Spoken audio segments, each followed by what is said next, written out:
Alex Lopez. What is Mr. Chapman's was here and will be here. Okay. Do you expect any witnesses on that motion? You may not know. No idea. Okay. Sorry, Your Honor. Okay. And Luis Torres.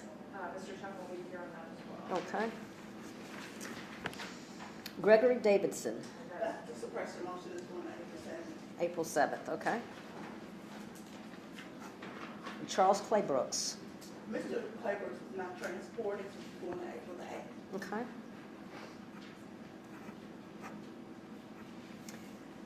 Eliezer Ordaz. Good morning, Your Honor. That's my client. I'm sure I mispronounced that name. You did fine. I told him that it was at 10 and he'll be here at 9:30, so Okay. he should be here soon. All right, thank you. Dantas Lakalako. I know I spoke to Mr. Walsh yesterday. He had to run down to Franklin this morning and Okay. said he would be here shortly after that. Okay. So All right. David was ready on that. Okay. Leslie Davenport. Is my violation, we may be just briefly addressing the court later on. Okay. Wesley Kincannon. That's another. Mr. Chapman, he's going to handle that. Okay. Matthew Rishbeck. When he gets here, we'll be ready. Okay. Do we have paperwork up here? I've And- turned this yesterday. And we had, That was yesterday. yeah, we had several from yesterday, so I know I have a lot. Yeah, here it is. Okay. Yeah, just let me know when he arrives, so I don't want people to have to wait around. Okay. And Daryl Ellis. That is Mr. Chapman. And I have paperwork on Mr. Ellis. I'm sorry?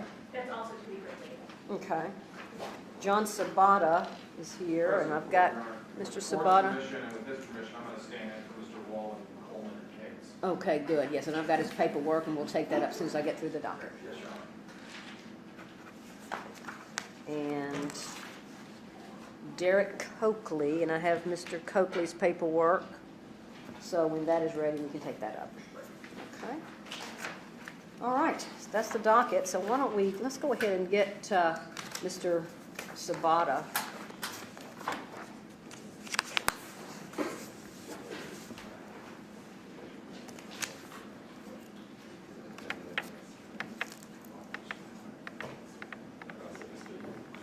Is it Sabata or Sabota? Sabota, all right. Well, but first of all, I apologize. I know you were here all day yesterday and were waiting around to take care of this and had to come back today. So, we get busy around here, so I appreciate you coming back today. All right, if you would raise your right hand and be sworn. Do you swear or affirm that the testimony you're about to give will be the truth, so help you God? Yes, ma'am. Okay. Mr. Sabota, we're here today in your case number 2021 I-460, State of Tennessee versus John R. Sabota. And you're standing in, you've got standing in as counsel today, Mr. Joe Morrissey. He is standing in the place of Mr. Paul Walwyn, who is your counsel in this case, and you've agreed to allow him to stand in Mr. Walwyn's place. Is that correct? Yes, ma'am. All right. Mr. Sabota, you've submitted to the court a petition to enter a plea of guilty. Before I can rule on that petition, I have to ask you a few questions and go over your constitutional rights so you understand the consequences of a guilty plea, okay? If you would, for the record, please state your full name and date of birth. John Sabota, 7/13/84. Okay. All right, Mr. Sabota, are you taking any prescription or over-the-counter medication that might affect your ability to think clearly today? No, ma'am. Are you having any mental or emotional issues that would interfere with your ability to make important decisions? No, ma'am. Are you presently under the influence of any drugs or alcohol? No, ma'am. All right, Mr. Morrissey, do you have any question or doubt about Mr. Sabota's competence to plead at this time? No, Your Honor. And before I go any further, because I've just now started drinking coffee for the morning, did I swear in, Mr. Sabota? You did, Your Honor. Okay, thank you. All right, Mr. Sabota, you're charged in this case with one count of aggravated assault. It's a Class C felony. That would carry a potential range of punishment of 3 to 6 years in prison for a Range 1 standard offender and a potential monetary fine. Did you discuss this charge with Mr. Walwyn? Yes, ma'am. And did he explain to you the definition or the essential elements of this criminal offense? Yes, ma'am. And let me just back up and say that you've come to this court by way of a process called an information. And what that means is that you've agreed to waive your right to have the grand jury consider the charge, and you've allowed the district attorney to bring this charge of aggravated assault directly to this court. And you understand you've made that waiver? Yes, ma'am. Okay, and I've got a paper here that you've signed indicating that you waive your right to have the grand jury consider the case. And so now I'll ask In addition to explaining to you the definition of aggravated assault, did Mr. Walwin review the specific charge contained in the information? And all the other attorneys, yes, ma'am. Okay, wonderful. And did Mr. Walwin explain, and all the other attorneys explain to you or discuss with you any potential defenses you might have to this charge if you had chosen to go to trial? Yes, ma'am. All right. Did they explain the maximum possible penalty you would face if you were convicted as charged, and any mandatory minimum sentence you would serve if you were convicted as charged? Yes. And do you feel like after all your discussions with all your counsel in this case that you have a good understanding of the charge against you and the possible penalty? Yes, ma'am. All right. And Mr. Sabota, the petition that you submitted to the court in this case appears to have your signature at the bottom of page 2. Did you sign the petition? Yes, ma'am. Did you sign it freely and voluntarily? Yes, ma'am. And did you review it carefully with Mr. Walwin, Ms. Coleman, or Mr. Morrissey before signing it? Yes, ma'am. All right. And did they answer any questions you might have had? They did. Do you have any questions for the court? No, ma'am. Are you fully satisfied with all the representation you've received in this case?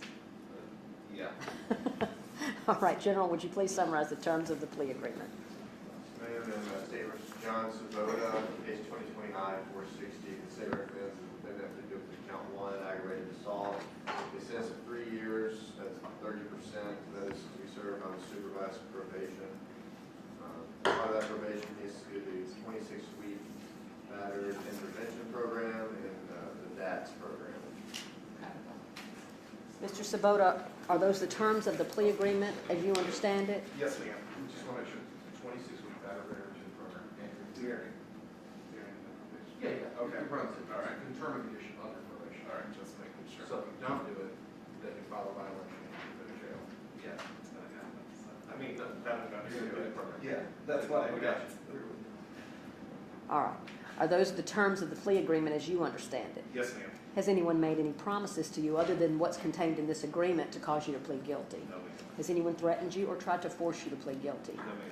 All right, Mr. Sabota, by pleading guilty, you'll be giving up a number of constitutional rights that I'm required to review with you in this proceeding. As I go through those, if you have any questions, just stop me and we can discuss it in more detail. All right, you have the right to plead not guilty and to persist in that plea. You have the right to a jury trial, and at that trial you'd be presumed innocent, and the state would have to prove your guilt beyond a reasonable doubt. You would have the right at trial to be represented by a lawyer, and the right to see, hear, and cross-examine every witness against you, and to use the power and process of this court to compel the production of evidence and the attendance of witnesses in your favor. You would have the right at trial to testify on your own behalf, and no one could force you to testify.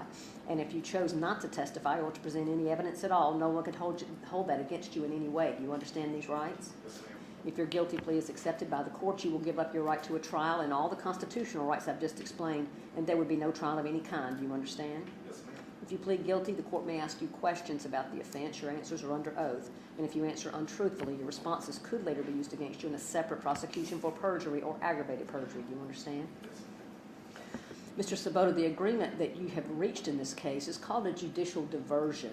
And what that means is that if the court accepts your plea today, the court would not enter a judgment of conviction, but would instead enter an order placing you on supervised probation for a period of 3 years. If over the course of that 3-year period you comply with all the terms and conditions of your probation, at the end of that time the case against you would be dismissed. However, if you fail to comply with the conditions of your probation, the court could revoke the order of deferral and enter a judgment of conviction, and you would have a felony conviction on your record. Do you understand? Yes, ma'am. All right. General, would you please summarize the evidence the state would have presented if this case had gone to trial? Yes, ma'am. State versus John Sabota, case 2020-I-460. Facts of that case are that on August 29th, 2021, the officers were called out to a residence, and here it says the victim and the defendant are in a relationship or were living together at the time. The victim stated that he and the defendant had been at the bar. When they returned home, they began to verbally argue. The victim stated that during the argument, the defendant placed both of his hands around the victim's throat area and pinned him against the wall. The victim said he was able to shove the defendant away, but the argument continued. He went to the bedroom where the defendant again placed both hands around the victim's throat and pinned him down. Again, the victim was able to kick the defendant off. The victim then stated that the argument continued. He went into the living room with the of his hands around the victim's neck and throat to pin him down on the couch. Again, the victim was able to shove the defendant off. And the victim said that he went outside. He went outside of the apartment, and then the defendant came and sat on the porch smoking a cigarette with him beside him. The victim said that he walked past. The defendant walked past the victim to go inside, and the defendant stood up and slapped the victim in the left side of his face, and then immediately punched the victim in the left eye. Officers observed the victim's left eye was swollen red and had abrasions. Police were also able to see a ring camera video of the defendant slapping and punching the victim. All of those events happened here in Davidson County. Based on those facts, the state recommends the announced disposition. Mr. Sabota, did you hear the statement read by the Assistant District Attorney? Yes, ma'am. And are those facts basically true? Yes, ma'am. Is it still your desire to plead guilty after everything we've discussed? Yes, ma'am. All right. Before I ask for your plea, do you have any other questions for Mr. Morrissey? No, ma'am. All right. Mr. Sabota, on the charge of aggravated assault, how do you plead, guilty or not guilty? Guilty. Like the court does find that you're fully competent and capable of entering an informed plea, that you're aware of the nature of the charge against you and the consequences of your plea, and that your plea is knowing and voluntary. Court further finds that your plea is supported by an independent factual basis as to each essential element. Court therefore accepts your plea and will enter an order today placing you on supervised probation for a period of 3 years. And I don't know, we don't have anyone from probation. Get in touch with them. Okay, so if you, someone from probation will meet with you before you leave today. They should be up here soon. They'll be in the building, all right? And good luck to you.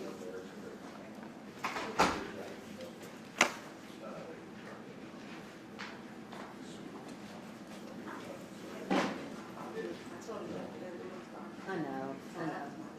That's okay, that's okay. And she met, I hope she's in the building. All right, I know we started early. Does anyone have anything ready at this point? Judge, Mr. Davenport on page 1 of the add-on just Okay. wants to talk to the board about why he would like to come back to the board. Right, Mr. Chapman has some Was he in aftercare or in residence? after here.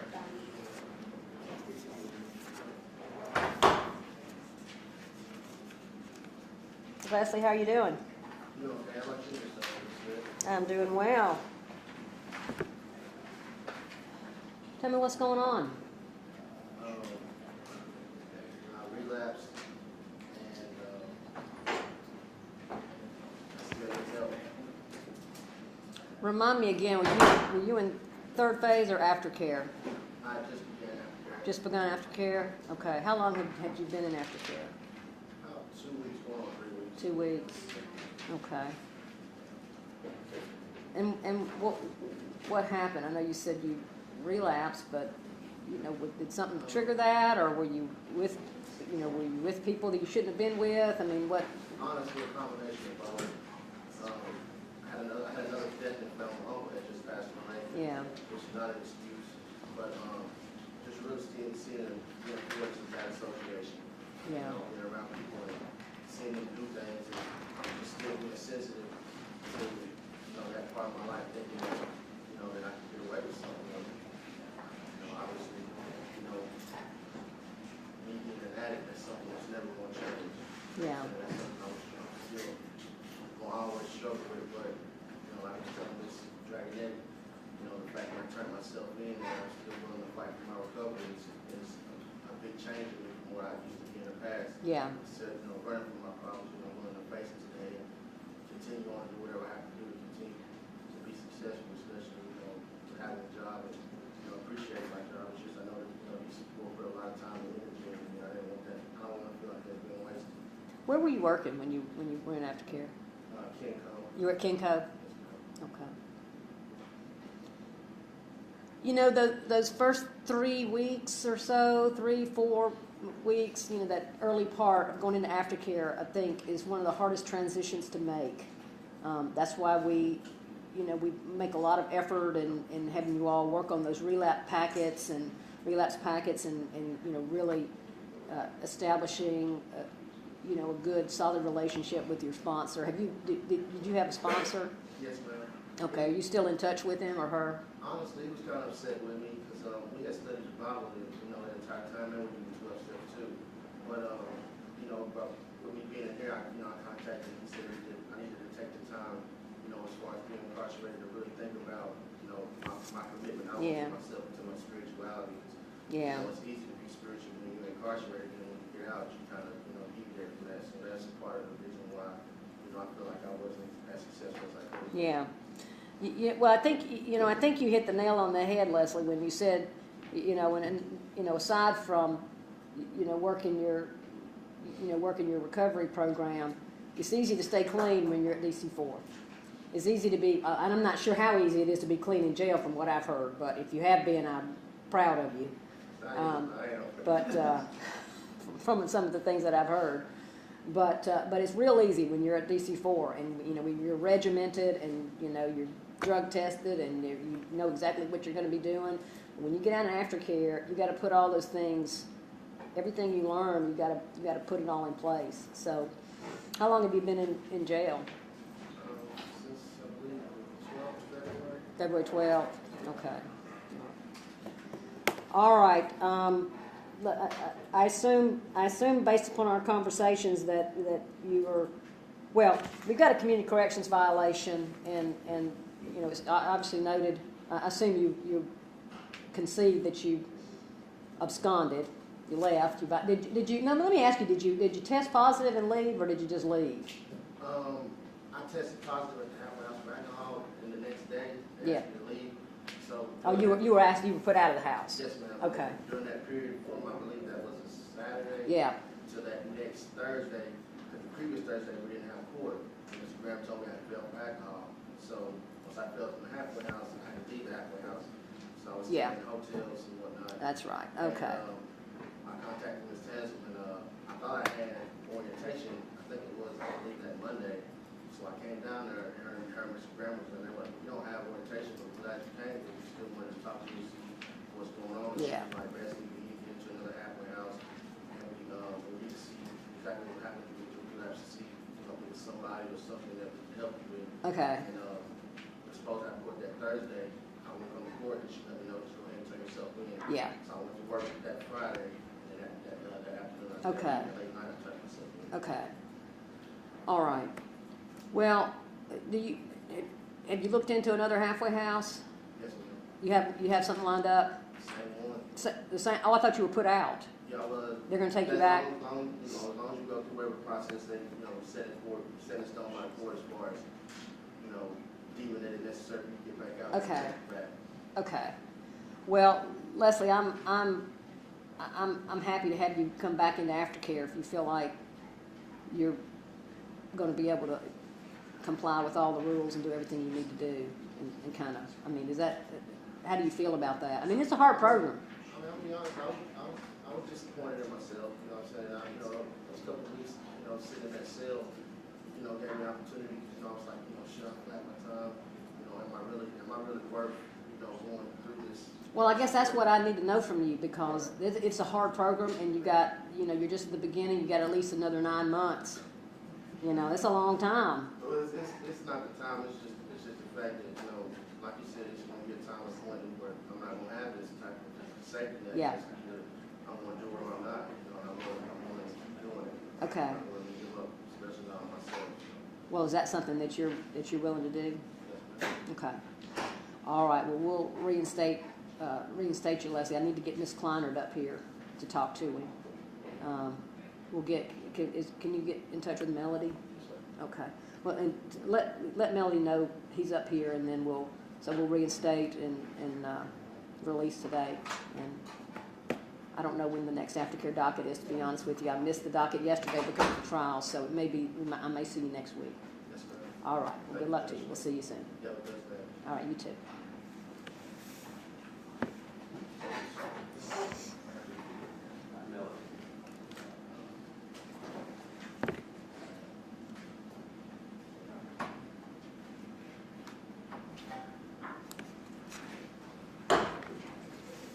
Anyone else ready that we can take any other dispositions before we take a recess? Saw Mr. Chapin earlier and he stepped back out. Okay. All right, I'm going to take a recess, and if any of these folks from yesterday happen to come in and are ready to go forward, just let the court officer know so we can take care of them and get them on out of here. All right. All rise. Court's in recess.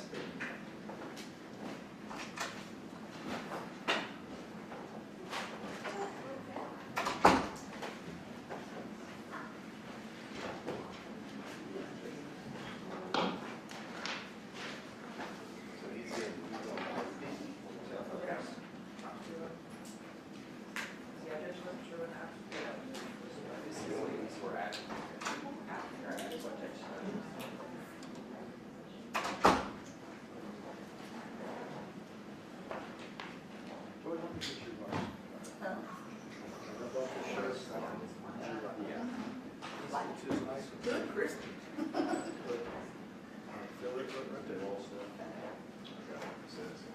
Did you tell him he looked crispy? Well, as good material that shirt is like work. What?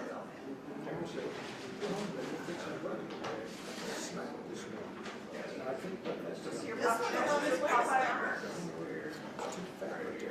This one's on his way to Snapper. Be careful with those. You got all the buttons on there.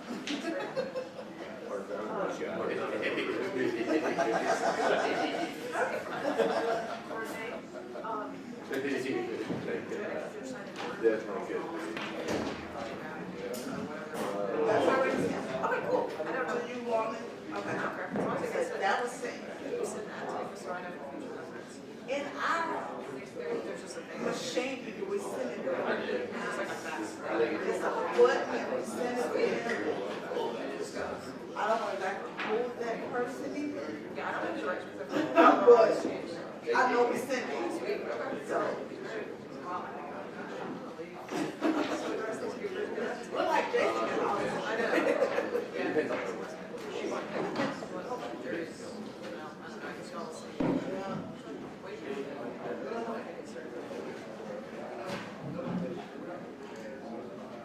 It's like, you know, she did. Do I think she intentionally did it?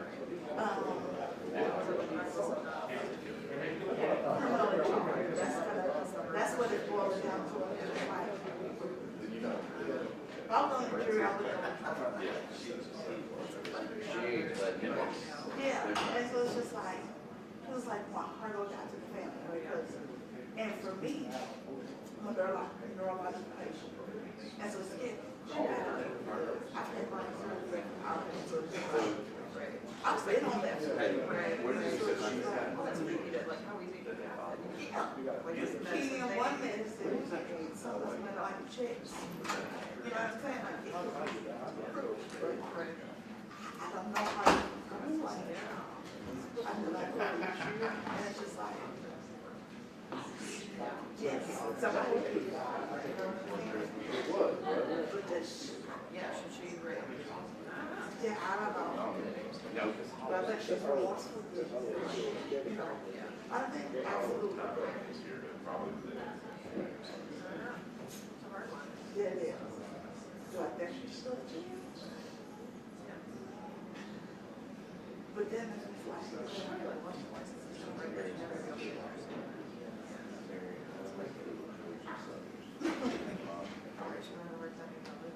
yeah, the self-destruction of yourself, you know what I mean?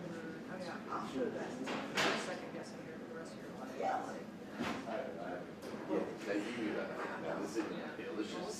Yeah. You're here? Well, I think already. So they just, this grill's gonna do. Yeah, like I don't really know how this is gonna go. Yeah. You know, it's gonna start out sometimes. I feel like, yeah, I just don't know how he's mistaken. This one, because I could see it from either one. And I don't think either way is necessarily wrong. Yeah. Because I said somebody see it. Yeah. And this is how we are. Yeah. Well, now, yeah.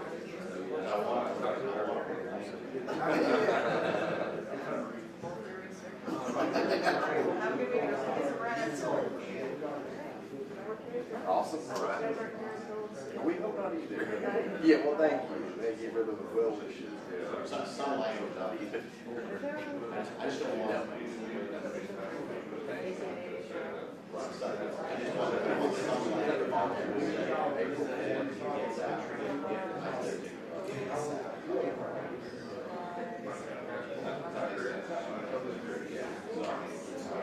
Robert County.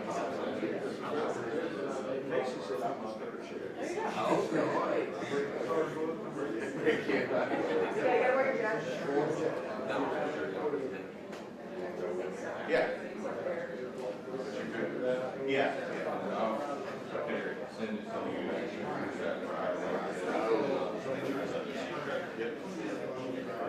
Let me know. Yeah, make sure Dana's back there. And she'll-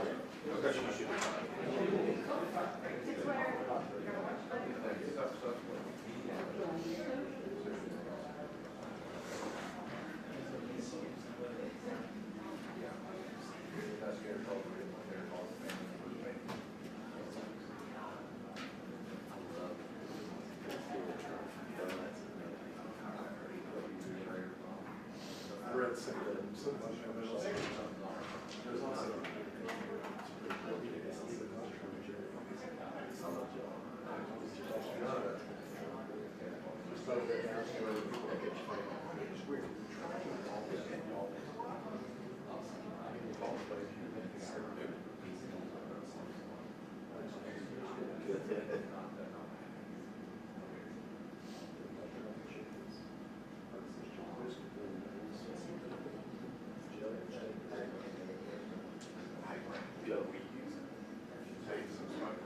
Yes.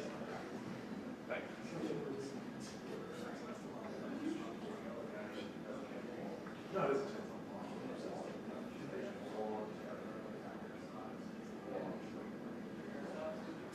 I appreciate it.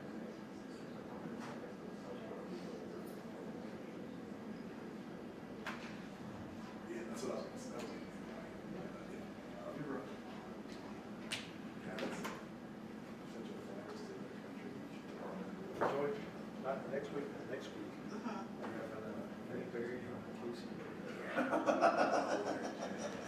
Casey, I can be third chair. Oh, that's gonna be a good one. I can't wait to see this. Talking about skirts and heels. Slash it. Oh, this gonna be some good stuff.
I didn't even know.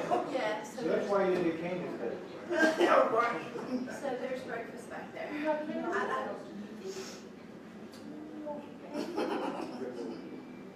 Shipley's to me is real dry. I'm a Christmas cracker girl, but I'm gonna try one just I ate a blueberry cake. I'm gonna lose weight. So y'all didn't bring me with these. I know. I see.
morning. Apologize for my saying. Oh, you were fine. You got to be in the moment. I was in my feelings. There's no way that you could have Yeah. Listen. And I love to. I'm sure I have time in my business. Yeah.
He's looking nice over there, his good position. I know new position.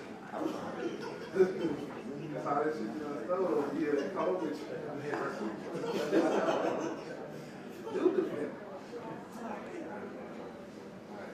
Hey, Joey, you back up talking before yesterday, trying to talk smack to him.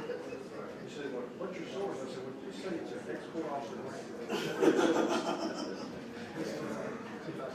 You know they're gonna put cop in there too, that's going, that's gonna be the headline. You know they are. That's all they do. They ain't gonna leave out nothing.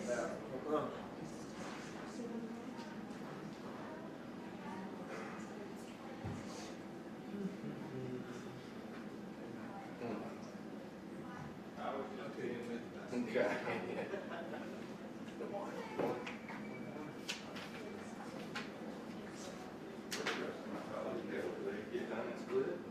Jessica Lynn, we haven't seen Crandall's.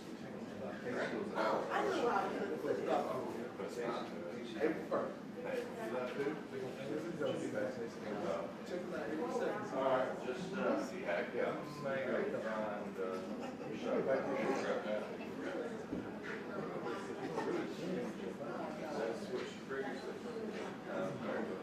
all right, thanks, Ed. All right, wow. Having a swinging door around. I'll be gatekeeper. There you go.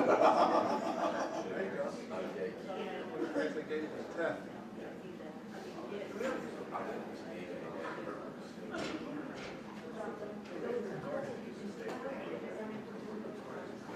Well, I was planning on meeting my friend lunch outside, but I don't think I want to either.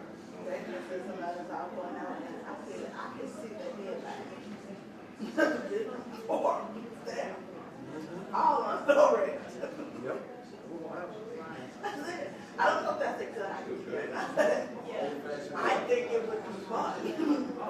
Great conversation. I still think it's that too. I think we're talking about the free drive now. What You know enough people are there. I think we can get out. What you do on Brown, though, was a gay money for the campaign, yes, you got the job, bro.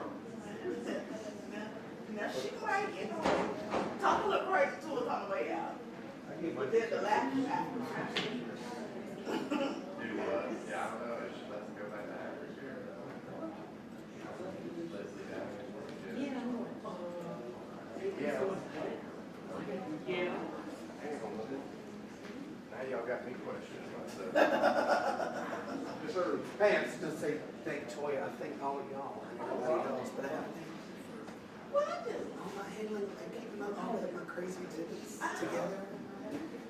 Here, man, I got you. Anita. She's crazy. She's right. She's crazy. Y'all.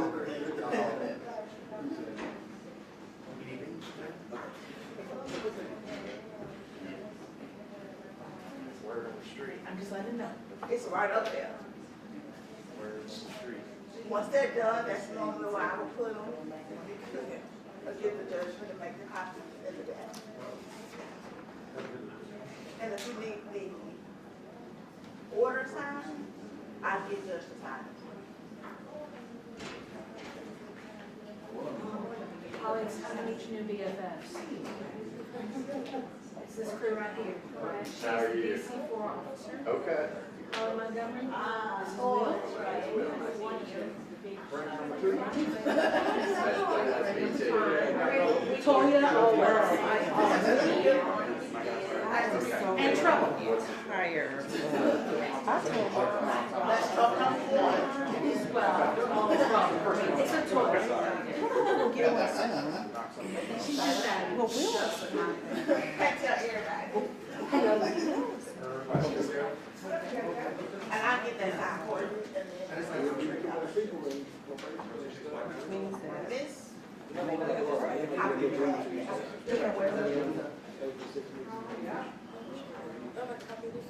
Well, after she finds it, but she hasn't signed it yet.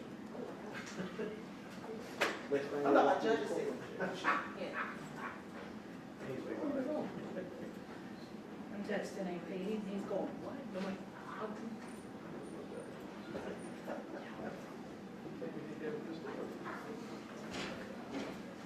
so did she? Today's 25th. Well, he was supposed to talk to Plea yesterday, but we was gonna try to. Anything else community corrections already occurred? I'm here regardless, I just want to make sure I didn't miss anything. Thank you, Will. Told you, trouble. Generally the 25th, because today's the 25th, he can I ask. don't want to miss anything on a Friday. You talking? Okay. It's up to you. But these will be your, this is your. And then Brandon, the other Brandon is not here at the moment, and the other one's down the hall. Just know we're all a hot mess. You know, we're just, They're a great family. It's my family. we gotta be working with. God love you. It's always great, Peter. Chill for a second. That's their knowledge. They didn't even know where he's going.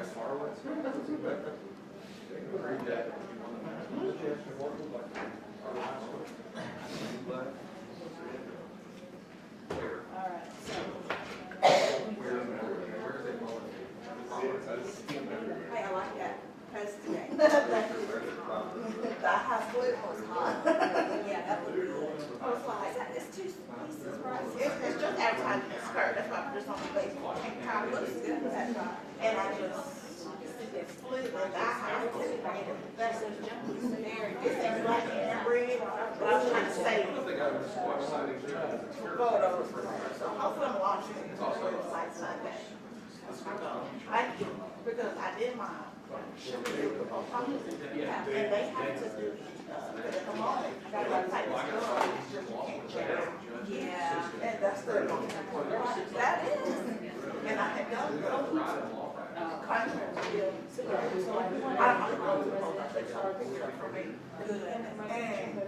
So when someone orders something and they complete the purchase, you package it.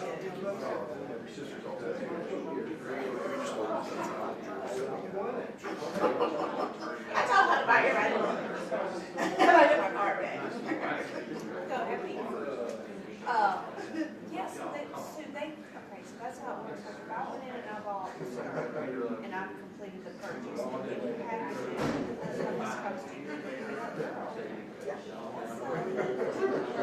They have the best place. So, I'm sorry. That's wonderful. So, they say like, I have to let them know. So you could like, Johnny, oh, I didn't know her name. She got today, okay. So I was like, I didn't feel like, I just like, party like that. It's just for today. Well, enjoy, we're not that bad of people. I'll still get them on. you can stay around like this before I get out of the being here.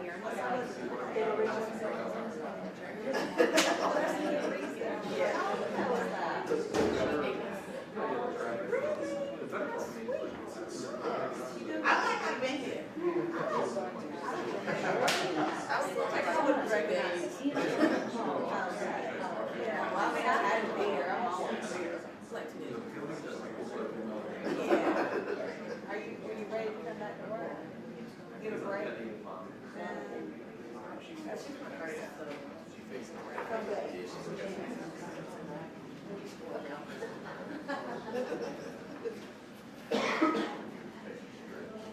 All rise. Be seated, please.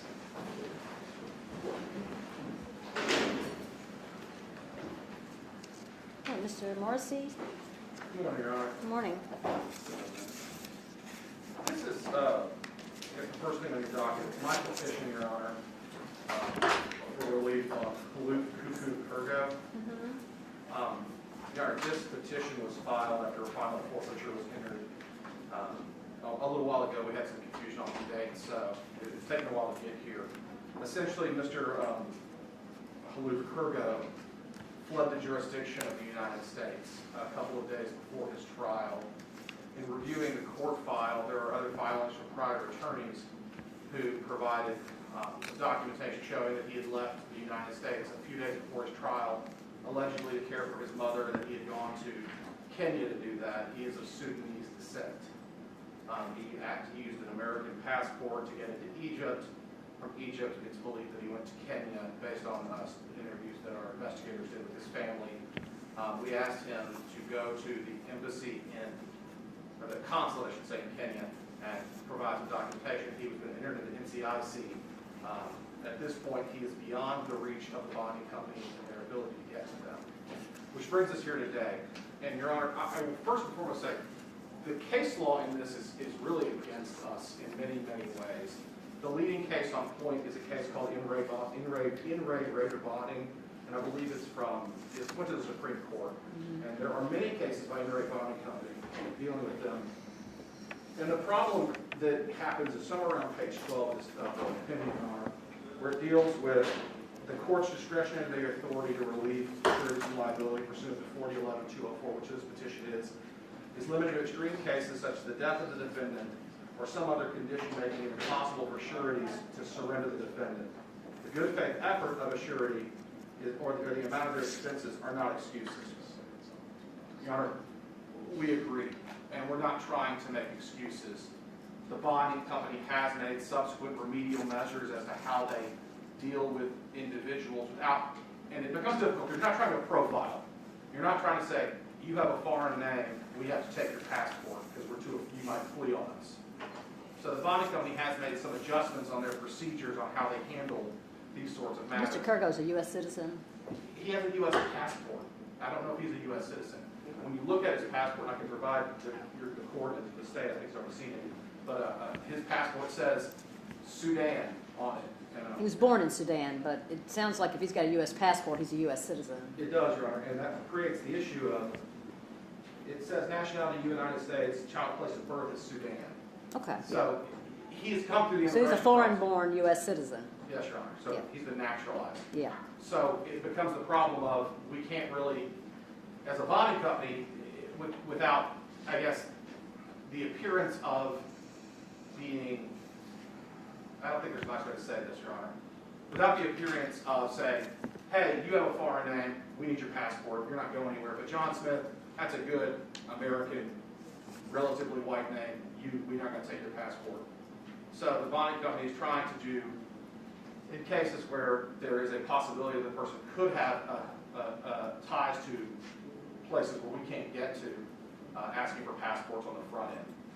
While that does not obviate the bonding company's obligation with the contract that we had to act as the private jailer for this individual, Your Honor, the forfeiture against the bonding company is quite large, and we believe that his flight, as he had made all of his court appearances up to that day, had given us a track record showing that he would not be one that would flee on us, that when he did flee, it was very much a surprise.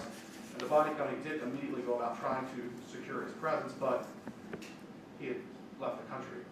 Is it $35,000? Is that the total bond? Yes, Your Honor. Okay. We're asking for, well, I know that the case law is against us. We're asking for a little mercy. We're asking if we can temper the justice that the court has in mind with mercy in this matter. It's a substantial bond. We are still actively and have been actively attempting to find. We don't even know if he's in Kenya anymore is the problem. We've been in contact with the family and are still in contact with the family. If he does come back to the United States, we will pay the extradition costs from wherever he comes, and we would happily order that amount. We are asking for some relief and essentially just the mercy of the court on this matter. This is a new issue for this company. This has not happened to them before.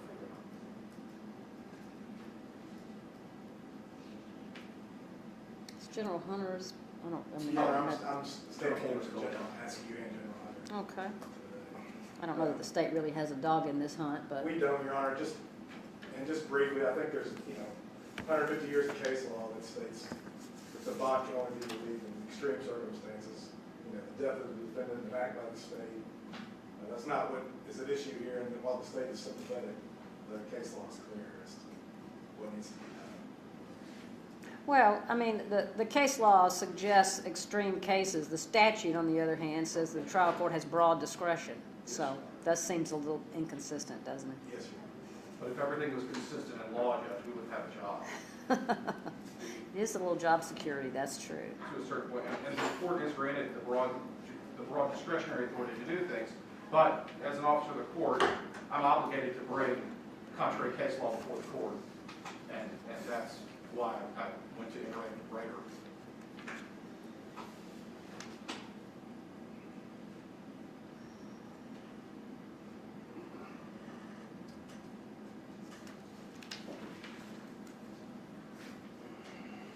You said that you've changed your processes. What, I mean, I don't know how you would avoid this. I mean, how are you, what are you doing to? At least in discussions with my client, what they're starting to do is it's not so much in the screening process so much as it's, hey, do you have a passport?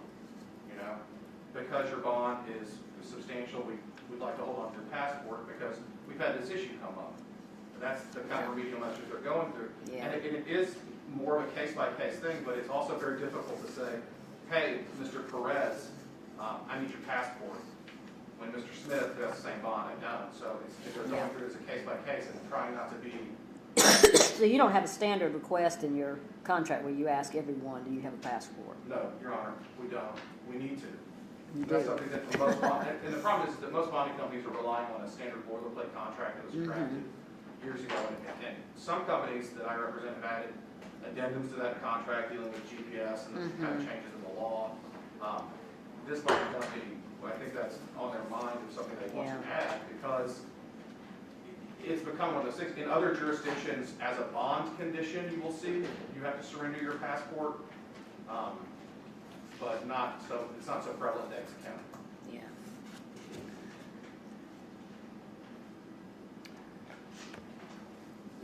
Yeah.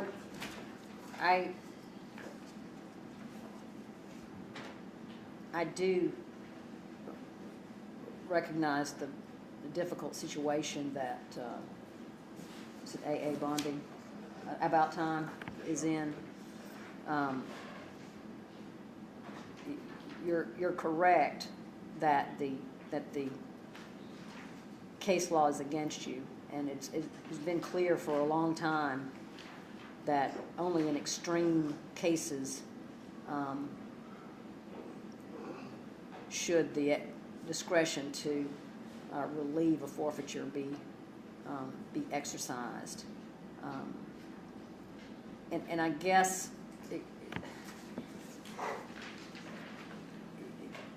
and that does make sense to me, because I mean, this is the business that you're in, and it's a tough business, because you're taking a risk on who you write for, and how much you're willing to risk, and how much you're willing to put up. And there are a lot of people walking around here with passports, and whether their name is Haluf Kurgo or Jennifer Smith, if they've got a big old criminal case here, if they've got what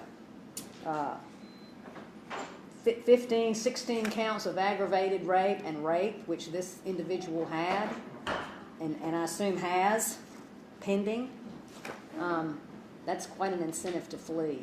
So, I mean, that's a tough business to be in, but that's the business that they're in. So, I don't think there's anything about a circumstance where an individual, regardless of their name, with a passport, skips the country when they're facing many serious criminal charges is unusual, and I just don't think that this situation falls within that category of extreme cases. So, and I certainly accept the representations you've made about the efforts that they've made overseas, and the fact that they believe, based upon their investigation, I'm just going to assume from your argument that they believe, based upon the investigation, he's no longer in the country, and he's out, outside of their reach. But he was in the country when they wrote the bond, and he had a passport when they wrote the bond. And so when they wrote the bond, he had the ability to do what he's done. So with that in mind, and with the determination that I'm making here, that there's nothing particularly unusual about this situation, that it in fact is entirely foreseeable, I'm going to, Mr. Morrissey, respectfully deny the motion. Thank you, Your Honor. All right, thank you.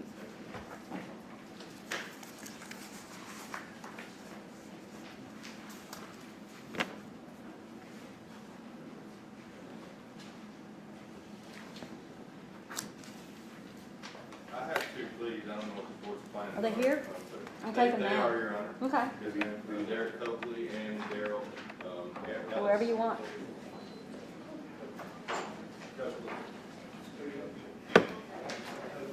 I think all paperwork should be in from yesterday. Yep. If it's not, then you're not ready. No, I've got them. And Your Honor, on Yes.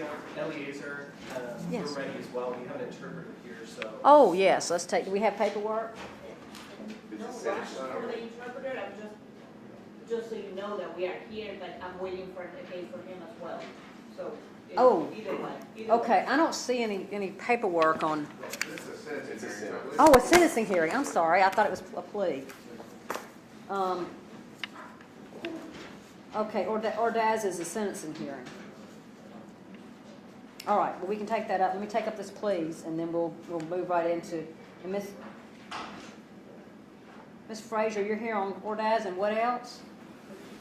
Lopez. Lopez. That's a bail reduction hearing. We've got a witness coming after that issue. Okay.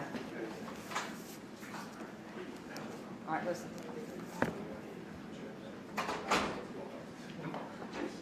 Christina, if the witness is not coming back until 11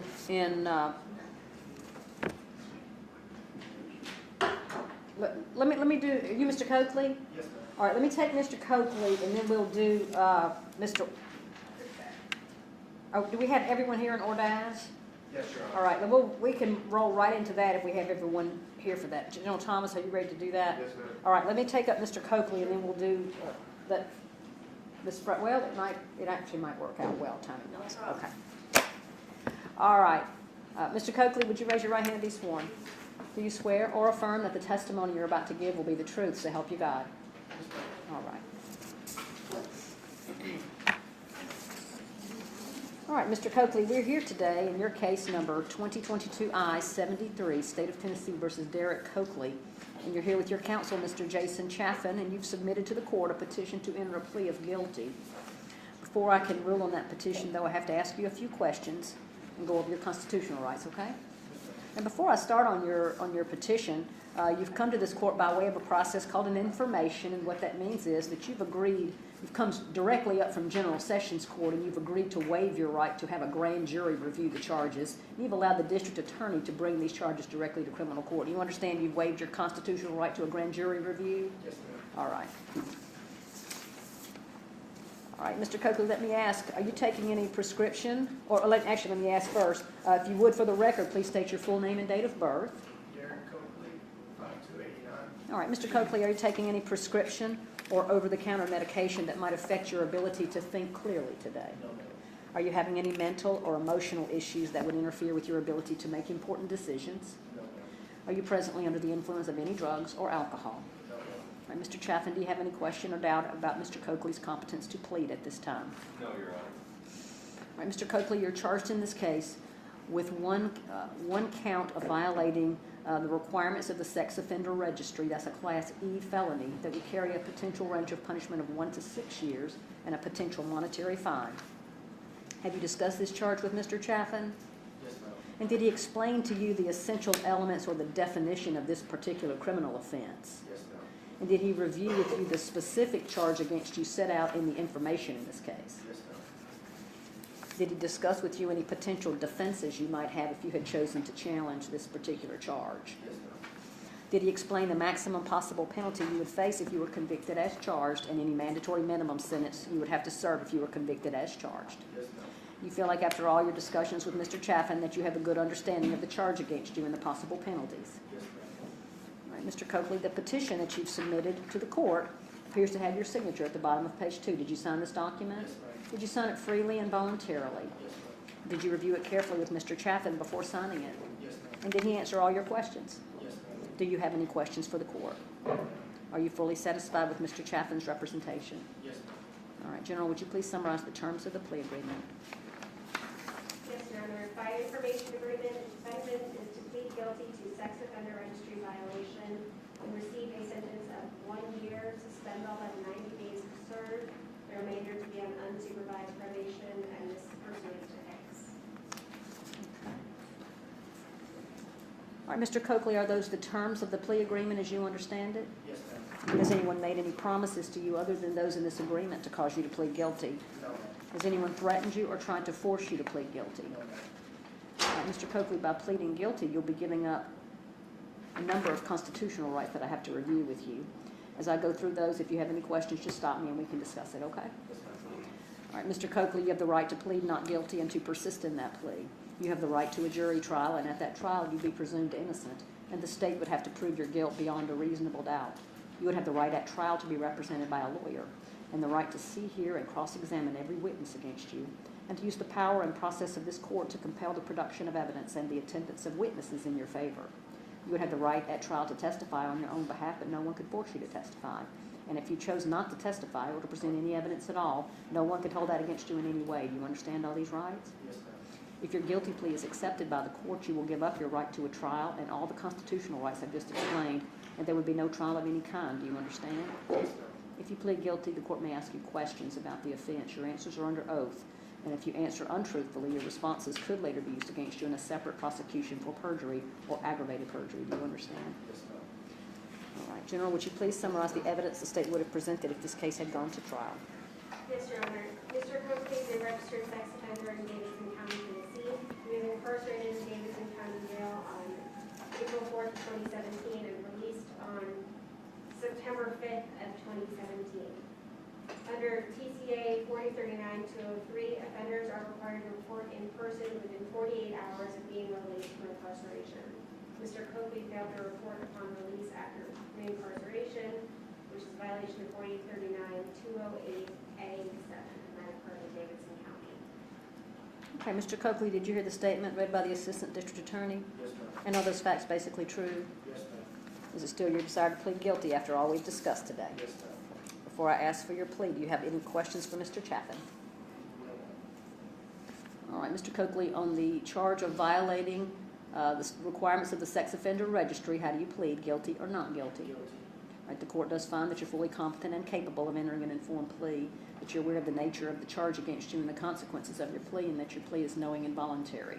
court further finds that your plea is supported by an independent factual basis as to each essential element. The court therefore accepts your plea. I find you guilty and will enter judgment and impose sentence according to the terms of your plea agreement. And let me ask you, Mr. Chapman, I'm noticing on here, he's got 7 days in Gibson County that he's going to get credit for. We talked about that yesterday, Your Honor, and I believe the state was, he was stopped in Gibson County where he was residing, and it took him 7 days to get back here and Okay. actually serve with his warrant, but the state agreed that he could get that credit. Okay, He's actually in custody. So 7 days plus time starting February 14th. Yes, ma'am. That's Okay, correct. so you've got another 45-ish days. Not as rough in my head. So, all right. Good luck to you, Mr. Copeland. And after that, it'll be unsupervised probation. All right. Thank you. Good luck to you.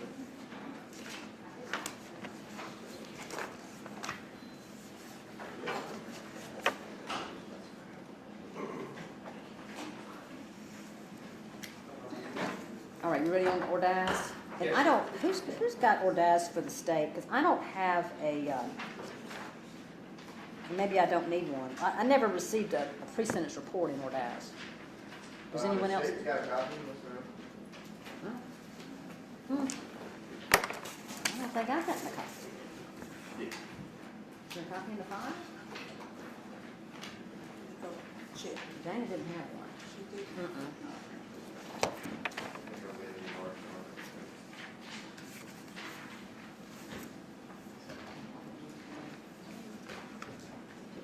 Can we make a copy of this and get back to John Thomas? Can you bring him that blue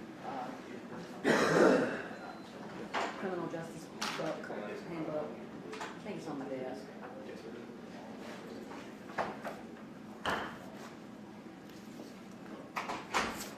All right, just 1 second. And let me get, we're getting a copy of the pre-sentence report.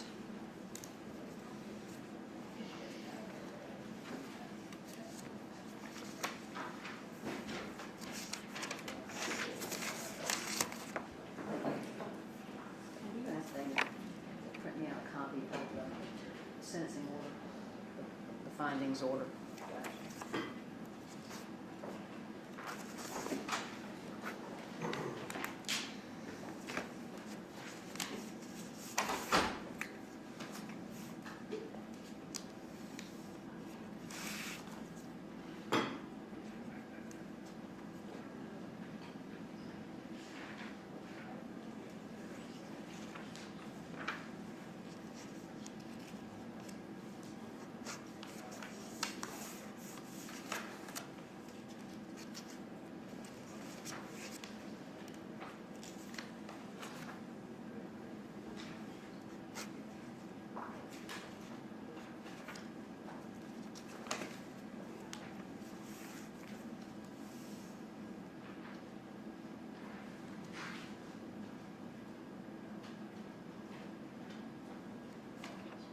Chaffin, while we're waiting on the, you've got 2 bond motions pending. Are you're going to go forward on Lopez with witnesses? What about Torres? Oh, I'm sorry. I saw Mr. Chaffin sitting over there, talking in the thin air. All right. Okay, this is.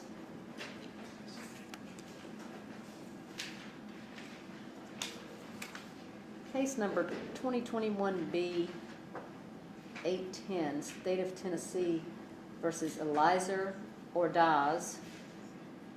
And we're here today for a sentencing hearing to determine the manner of service of a sentence. The sentence itself was agreed to on December the 16th, 2021. At that time, the defendant pled guilty to reckless aggravated assault and agreed to a sentence of 2 years at 30%,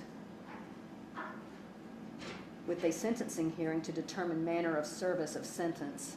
And let me ask General Thomas, is the court being asked to determine whether the sentence will be under 40, 35, 313, or is that part of the agreement? Parties have agreed on that. It's a question of whether there's going to be any jail time. 30 days, yes. Okay, all right. All right, so General Thomas, whenever you're ready, you can present proof of the state. Okay, first off, Your Honor, I will say that the parties have, we've talked today, and the defendant's understanding the defendant is agreeing to pay restitution for medical bills in the amount of $1,138 to the victim on this case. Okay. And then also, he's agreed to a no contact order with the victim in this case as well. All right. And the state will have one witness on this, and that will be the victim, Mr. Ryan Gonzalez. Okay. Will we need an interpreter for the witness? Yes, ma'am. Oh, okay.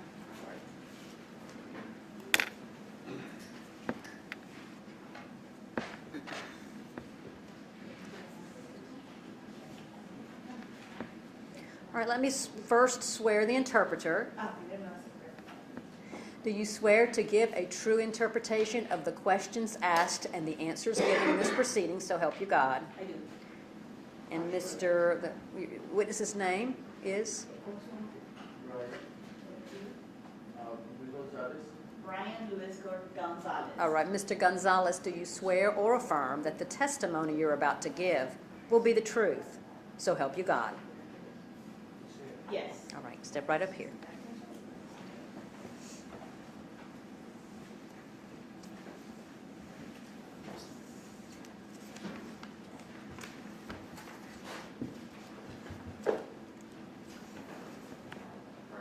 Good morning, Mr. Gonzalez. Can you please state your name for the record, your first and last name? Y el señor González puede decir su nombre completo para el acta. Brian Gutiérrez Luis González. Gutiérrez Luis González. Brian Gudiel Luis Gonzalez. Okay, thank you, sir. I'm going to talk to you about an event that happened on April the 4th of 2020. On that date, did you have the defendant, Mr. Rodaz, over at your house? Ese día, el 4 de abril, usted tenía el acusado, el señor Eleazar, estaba en su casa ese día que ocurrió esto. Sí. Yes. Okay.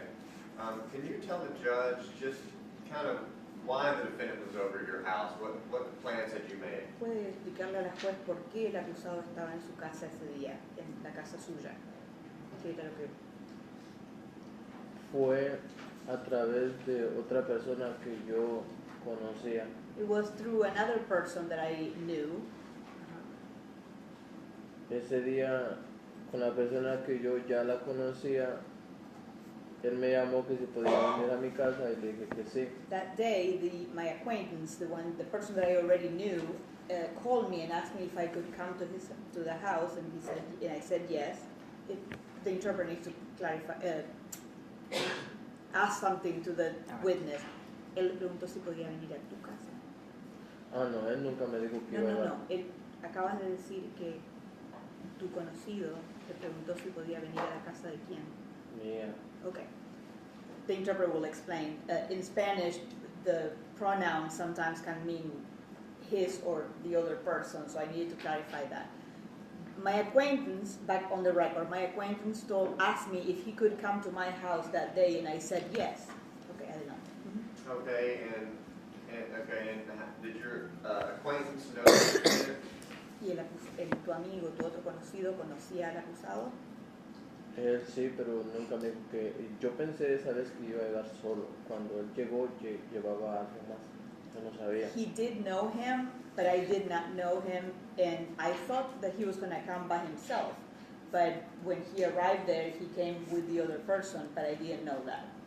Okay, so your acquaintance had asked to come to your house, and you said okay, but then he brought along the defendant without your knowledge. Is that correct? Sí, pero después él trajo un amigo con él, ¿correcto? Sí. Yes. Okay, and you did not know the defendant at that Usted time? no conocía al acusado en ese momento. No. No. Okay, now, who all was at your apartment when your acquaintance and the defendant came? ¿Quién más estaba en el apartamento cuando su conocido y el acusado vinieron? Estaba en ese entonces, estaba yo, el acusado, el muchacho que ya conocía, ah, estaba mi novia y el papá de mi novia. At that time, it was myself, it was my acquaintance, there was the defendant, my girlfriend, and my girlfriend's dad. Okay, and what was happening in there? What were y'all doing there? ¿Qué era lo que estaban haciendo ahí? ¿Qué estaba pasando ese día en el apartamento? Estábamos en una mesa sentados nada más nosotros cuatro, que era el acusado y el amigo y yo y el papá de mi lady. El papá de mi lady, la muchacha pues estaba en su cuarto. No We estaba were con all nosotros. just sitting there at the table. It was just the four of us. It was myself, my acquaintance, the defendant, ¿y tu novia también? Sí, estaba ahí en la And my girlfriend, and my girlfriend's dad was not there. It was in the other room. Okay. All right, and what were y'all doing there? ¿Qué estaban haciendo ese día? Estábamos ahí hablando, conversando un rato y ya después trajeron unas cervezas que Un momento. So we were just there chatting, and then later they brought some beers. y empezamos ahí, seguimos hablando y estaba fluyendo bien hasta que el amigo de We were just there, we just continued talking, everything was fine hasta que el muchacho empezó como a estar agrediendo y hacer escándalo. until this gentleman started sort of harassing or attacking people and things like that. Y me empezó como a insultar a mí y que quería pelear He started insulting me and he wanted to fight and wanted to fight. y dijo que saliéramos para afuera, que él quería salir para afuera, que él quería que, no sé, a lo mejor yo no le caí bien después, que no lo sé. He kept telling me, like, you know, he wanted to go outside and let's go outside, and I don't know, I guess he didn't like me from the beginning, I don't know, All right, actually. let me stop you there. Un momento. This person that you're saying that wanted to fight is kind of starting to agitate people. Are you talking about the defendant here, Mr. Ordaz? Esta persona que usted dice que era la que empezó a agredir a la gente y se puso molesto y todo eso, ¿usted está hablando del acusado, del señor Ordaz? Sí. Yes. Okay. All right, you think that Mr. Ordaz was intoxicated? ¿Usted cree que el señor Ordaz estaba ebrio? O bajo la influencia de Yo creo, no sé, pero por lo que yo recuerdo un poco, él ya estaba tomando, pienso yo que ya estaba un poco ebrio cuando llegó a mi casa. For what I can remember, I think that I think that he probably had been already drinking before he got to my house. I think he was already intoxicated when he got to my house. Okay. All right, so we left off where he was wanting to fight. He was kind of starting to agitate people. Then what happened after that? Usted dice que él empezó a agitarse y empezó a insultar a la gente, y después ¿qué pasó? Él me dijo que saliéramos para afuera, que quería hablar conmigo. Salimos para afuera de donde era un apartamento. Salimos al pasito, que era un pasito estaba por afuera del... So he told me that he wanted to go outside with me to talk, and then it's an apartment, so we went outside to a little hallway. Y luego yo le dije que por favor que se tranquilizara y que no estuviera peleando aquí en la casa donde yo vivía. So then I told him to just please calm down and not be fighting and not start fighting here in the house where I was living. Y le dije que no que no peleara o que se tranquilizara porque donde vivía pues ahí vivía el papá de mi novia y vivía yo y no quería problemas con nadie. So I told him just to calm down and to not be harassing people and things like that or fighting, because that apartment where I was living, my girlfriend was living there and my girlfriend's dad was also living there, and I didn't want to have a problem with anybody. Y después él me empujó y que como tal vez no le importaba que si quién vivía ahí y me quiso agarrar de aquí le dije que me soltara, que no quería pelear, que se tranquilizara. So then he pushed me, and I don't know, I guess he didn't care who lived there, and he grabbed me from here, and he pushed me, and I said to calm down, and to that I didn't want to fight. Yo ya le dije que me soltara y lo alejé de mí. Cuando él quiso otra vez, me agarró. Cuando salió, me estaba agarrando y salió con el muchacho que venía, con el muchacho que yo ya conocía. Abrió la puerta y salió. So then I told him to let me go, to stop fighting, and then I sort of got him away from me. And then the other guy that was with him, that brought him over, he came out as well. Y después él salió y nos dijo que estaba pasando. Yo le dije que por favor que se llevara a su amigo. So he came out and he asked us what was happening. I said to please just take his friend away. Le dije por favor que se lo llevara para su casa y que no trajera personas que no se saben controlar, que vienen a hacer problemas. I told him to take him away, to take him to home, and that to not bring people to my house that come here looking for problems and they can't control themselves. Entonces vino el muchacho que yo lo conocía, con el que ya frecuentaba, vino y yo le dije, por favor llévatelo porque no quiero problemas aquí en la casa donde yo vivo. Y vino él,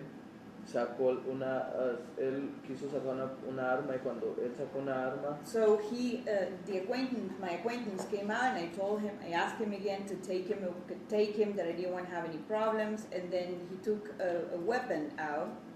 Y le quería quitar la arma, que se la quería quitar, pero él no la daba. He was trying to take the weapon away, but he wouldn't give it up. What kind of weapon was this? ¿Qué tipo de arma? Hasta ahorita yo no, solo vi que era una pistola negra, una arma.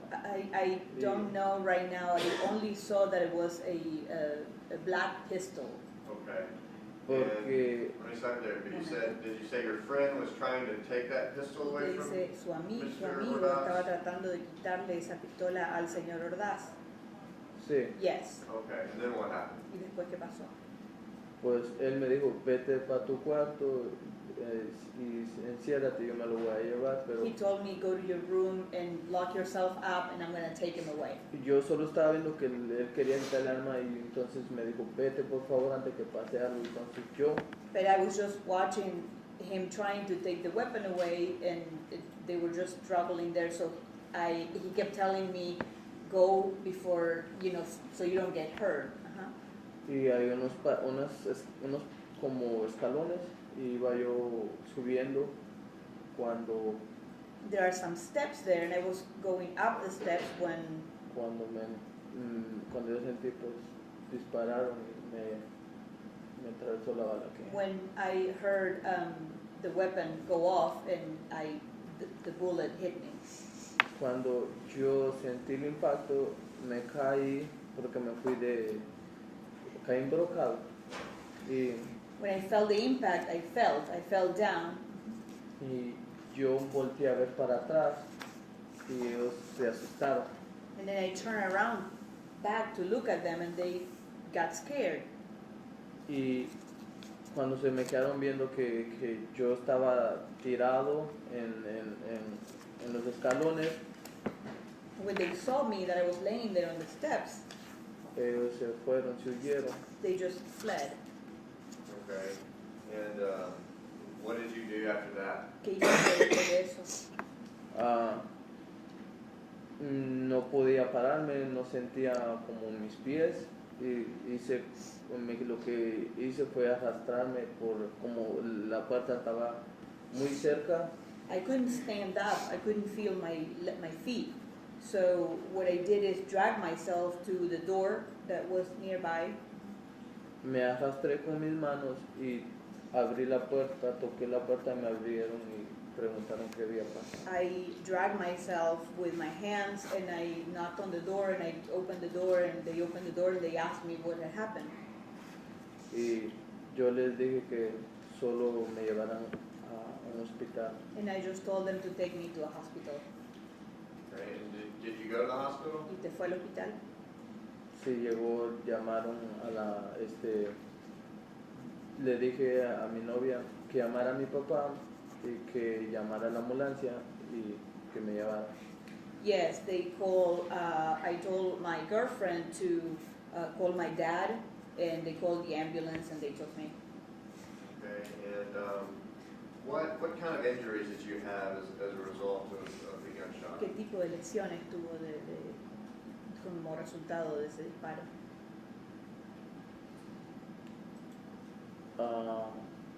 ¿Qué tipo de herida? Fue el impacto, pues más heridas no tuve, pero It was just that impact. I didn't have any other lesions. ¿puedo hacer una pregunta? Can I ask a question? ¿A qué se refiere él cuando me está diciendo que si tuve más, más impactos como... What do you mean when you say if I had any other issues, any That's other? that question. So, let me ask you this. How long were you in the hospital? ¿Cuánto tiempo estuvo usted en el hospital? toda la noche? All night. Okay, so you stayed overnight Usted estuvo internado and esa left the noche next day? y salió al día siguiente.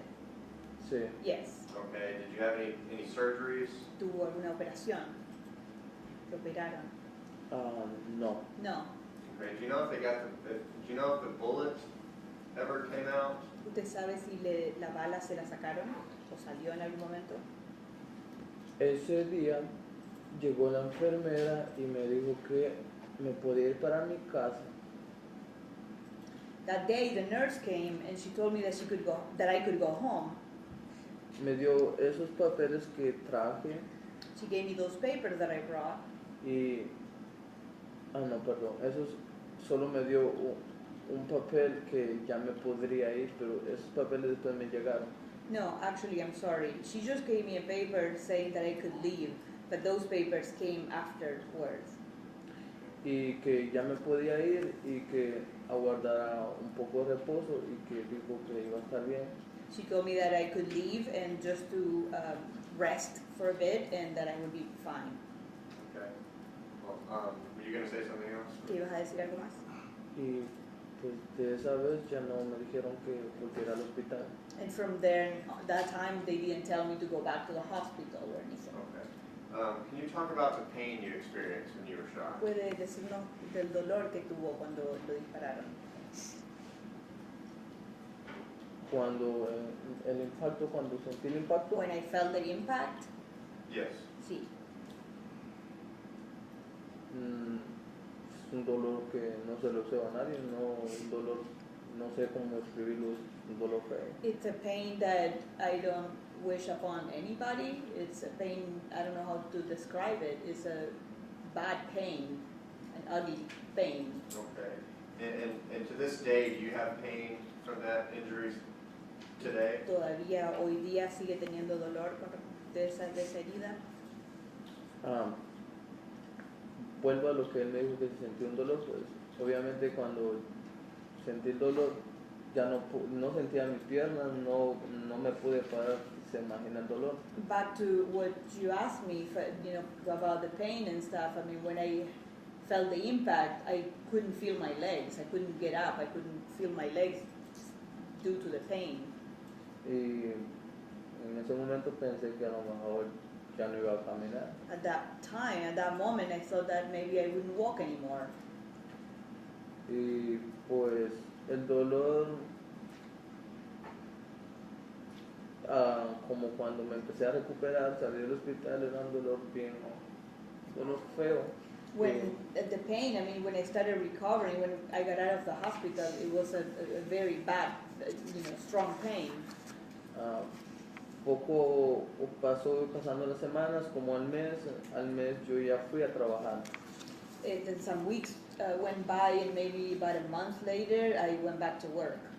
Pero me afectaba mucho y pues poco a poco, como iba pasando el tiempo, como me cicatrizó la herida, pero el dolor. But sí. and then little by little, as time was going back, it's like since the wound started healing, but ahora si estoy como demasiado tiempo sentado o para el tiempo frío me afecta mucho. But now, for example, if I spend a lot of time sitting down, or when it's cold, the weather is cold, it affects me very much. Y pues hasta ahora pues he estado con ese dolor, pero no sé si algún día se va a ir. Until this day, I still have that pain. I don't know if someday it'll go away.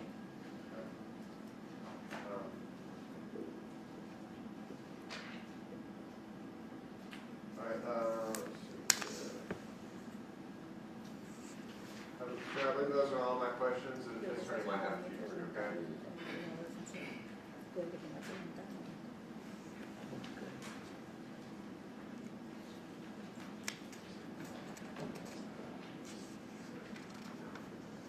Mr. Gonzalez, I just have a couple of quick questions for you. Thank you for being here today. You said you watched the acquaintance trying to take the weapon away and struggling, and that then you were headed towards some steps. Is that correct? Usted dijo que usted vio a su conocido, a su amigo, a su conocido, como pelear con él para tratar de quitarle el arma, y después usted caminó hacia unas gradas, ¿verdad? No, sí, pero no fue que estaban peleándose de él, que él no quería dar la arma, él sí quería dispararme. Yes, but it wasn't a fight per se. It wasn't that they were fighting. He was just trying to get the weapon away from him, and he wouldn't want to give it back to him, and he just wanted to shoot me. Okay. And then you said there were some steps, and you headed towards the steps. Usted dice que había unos escalones, y usted fue caminando hacia esos escalones. Estaba subiendo apenas. Yeah, I was just going up. Okay. So were they behind you at that point? Ellos estaban detrás suyo en ese momento. Yo iba por mi cuarto, se podría decir, el conocido que yo conocía antes me dijo que yo antes le dije que se lo llevara, pero él me dijo, está bien, vete para tu cuarto, yo me voy a encargar de él. Yes, I was going to my room. Like we could say that my acquaintance, the person that I knew before, he told me to go to my room, and that's what I was doing. I was walking up to go away. So they were behind you? Entonces ellos estaban atrás suyo. Sí. Yes. And then that's when you heard the weapon Ahí go es off. cuando usted escuchó el arma. Sí. But you could not Sí. see them Yes. at the time it went off. You don't know what was happening at Pero that usted point. no vio exactamente, no podía ver en ese momento qué era lo que estaba pasando atrás suyo. Él enfrente de mí le quiso quitar la arma, pero él no la daba. Right. While I was facing them, he tried to take the weapon away, but he wouldn't give it to him. Okay. But when you heard the noise and when you felt the impact, you were facing away, is that correct? Pero cuando usted escuchó el ruido del disparo y sintió el impacto, usted estaba mirando hacia otro lado, estaba mirando. Yo iba para mi cuarto. I was walking forward to my room.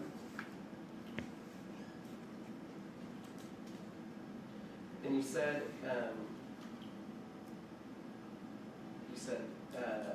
that day the nurse came and said I could go home. When did you go to the hospital? Around what time? And then what time did you leave? Y usted dijo, ese día la enfermera dijo que podía irme, que estaba bien, que podía irme a mi casa. ¿Cuándo fue? ¿Qué día fue usted al hospital? Ese mismo día que tuve el impacto, al siguiente día que ya era domingo. That day that I had the impact, the next day that it was already a Sunday. And what times did you go in and what time did you leave? ¿A qué hora entró al hospital y a qué hora salió del hospital? Eran como 10 de la noche, más o menos por esa hora.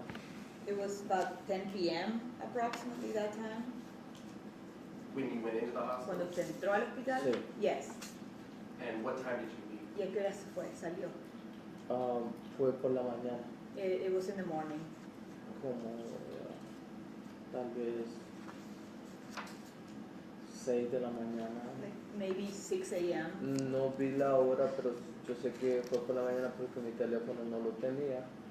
Llegué a mi casa y me acosté, no quería como saber nada, pero fue por la mañana. I don't know I don't know exactly the time, but I know that it was in the morning because I didn't have my phone and I just got to my house and I went to lay down and I just didn't want to do anything or know anything else.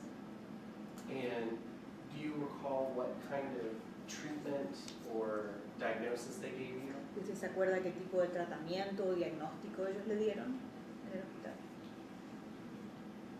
La verdad no sé qué tipo de diagnóstico me dieron. Honestly, I don't know what type of diagnostic they gave me.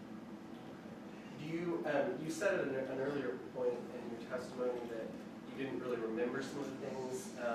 Were you also drunk at the time of this Usted incident? dice que anteriormente que usted mucho no recordaba alguna de las cosas. ¿Usted también estaba ebrio esa noche? Sí había consumido alcohol porque sí, cuando estuvimos ya y entramos a mi casa ahí, sí consumí, pero no estaba ebrio. Yes, I had consumed alcohol because, yes, when they came in and we were all there, I was consuming alcohol, but I was not drunk. And other than the stay between 10 at night and 6 in the morning, have you had any other treatment related to this injury? Y aparte de esa estadía en el hospital, que era más o menos de las 10 de la noche a las 6 de la mañana, ¿ha tenido algún otro tipo de tratamiento médico? Desde ese día que me dijeron, ya puedes irte, nunca me dijeron que tenía que volver, nunca me dijeron, tiene...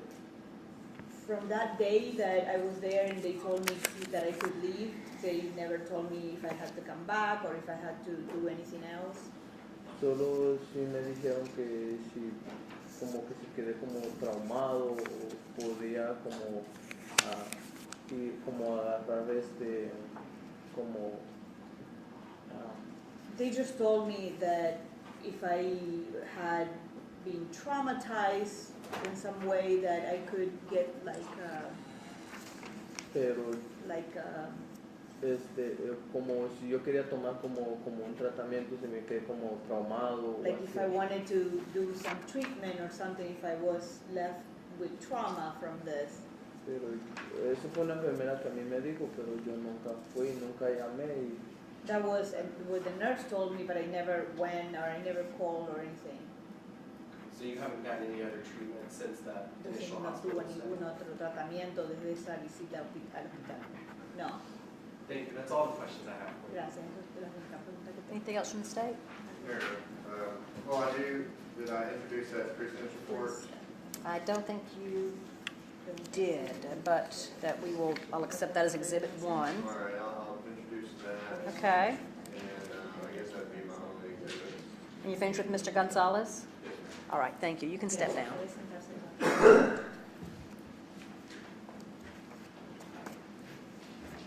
Any other witnesses? No, ma'am. All right, any proof from the defense?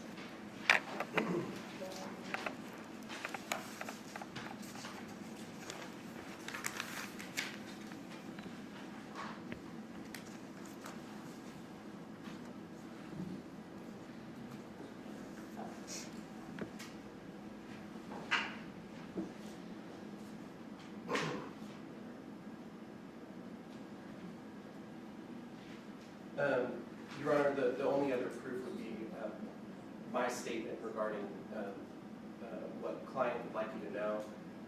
He says that he has had no previous charges. I'm Well- going to object to this. He wants his client to testify and get him on the witness stand. Right, I mean, I'll hear testimony from Mr. Ordaz, or he can make an allocution himself if he wants to do that for the court, but I mean, I'll hear argument from counsel Okay. on a particular position, but if you want me to hear from Mr. Ordaz, he's here, and as I said, I'm happy for him to make an allocution at the podium there. He's allowed to do that, or he can take the witness stand and testify under oath, subject to cross-examination.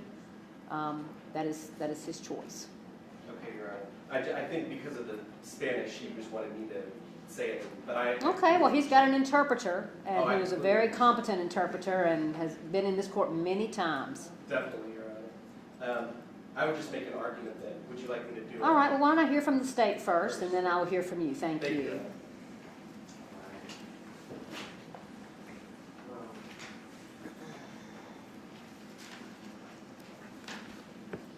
And I also have, incidentally, contained within the pre-sentence report is the defendant has included a statement within that, so that's also part of the record.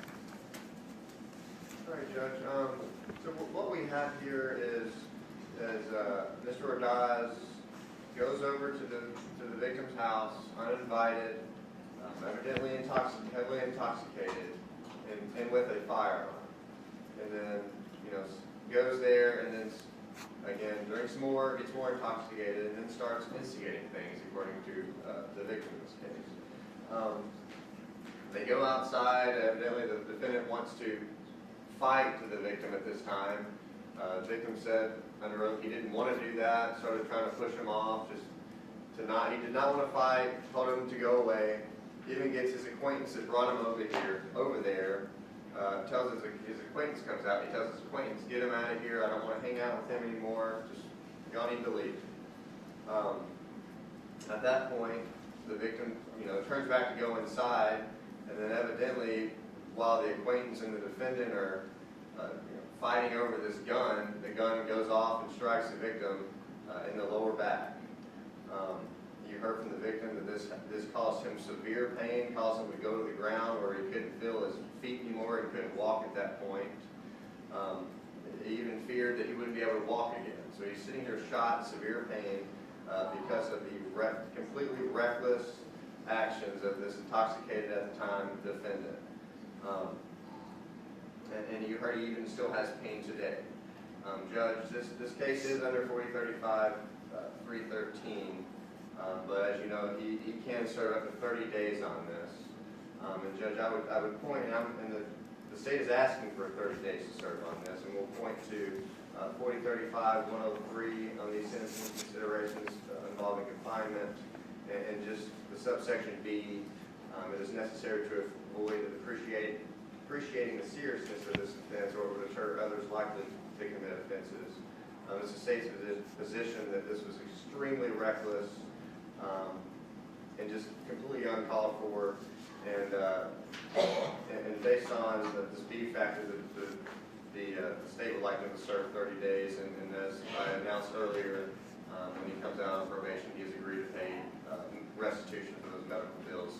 And also, when he comes out on that probation, I'd like for him to also be assessed, have a drug and alcohol assessment to hopefully help him with whatever issues he's got with his drinking. If he does have some issues, I would like for him to do some sort of anger management and also attend the victim impact panel so he can learn of the effects of his actions have on others. That'd be the state's argument. Thank you, General. Counsel?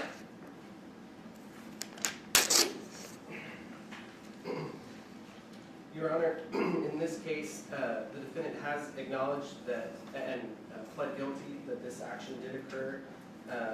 The evidence that we heard today was of parties that were under the influence of alcohol. This was a one-time incident. The defendant has not had any prior interaction with the police, any prior charges, any prior issues during this pendency of this case. He also has not had any further charges or incidents. This was a one-time event that happened under the influence of alcohol. He has admitted to that, agreed to pay restitution, and is agreeing to any drug and alcohol assessment, an anger management class. What we would request from this court would be probation, any kind of community service or class that this court would be willing to sentence him to. Regarding sentencing guidelines, the sentence should be the least severe in order to achieve effect. Trial judges are encouraged to use alternatives to incarceration that include requirements of reparation, which the defendant is willing to do, victim compensation, which the defendant is willing to do, community service, or any or all of these.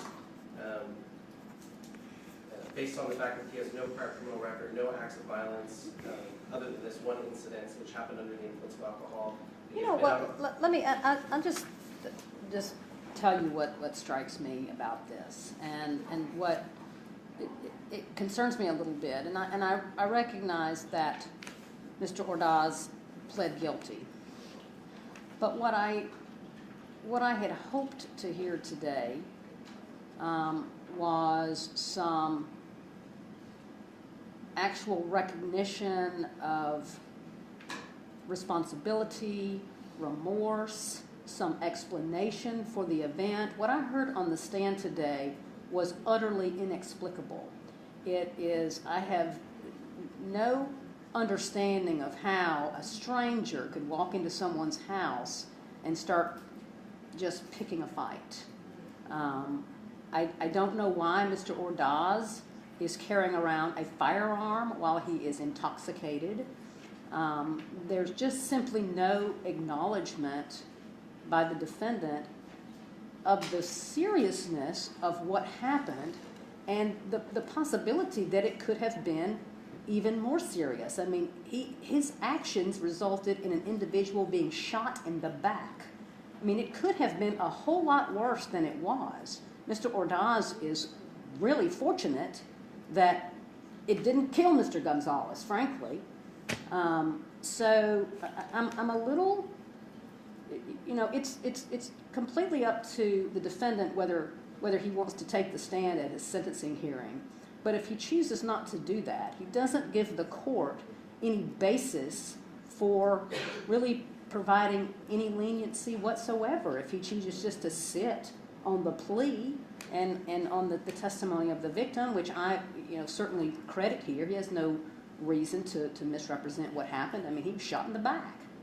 So, I mean, I don't know if you can address that, but I mean, I will say that it is a little surprising to me that I'm not hearing anything out of the defendant's mouth. I don't know what his employment status is, because I'm sitting here looking at the possibility of imposing some incarceration, because frankly, I think the absence of explanation suggests to me that there may be a depreciation of the seriousness of this offense. So I don't have anything to suggest otherwise, and so I don't know. I mean, is 30 days going to impact his employment? Is 7 days going to impact his life? I mean, all of these things are things that I was hoping to hear today, and I didn't hear anything. So I'm going to impose judgment in a few minutes without having heard from this person.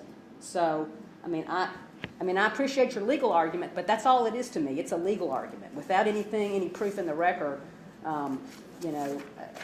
all I have to go on is the victim's testimony, which I found compelling.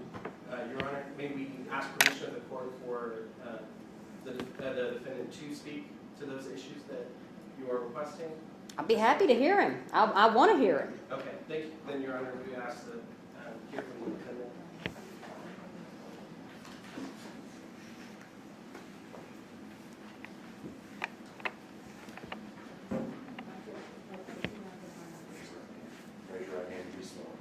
Do you swear or affirm that the testimony you're about to give will be the truth, so help you God? Yes.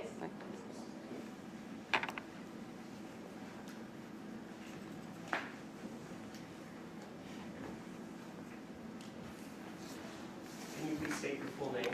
¿Puede decir su nombre completo? Eliezer Pavón Ordaz.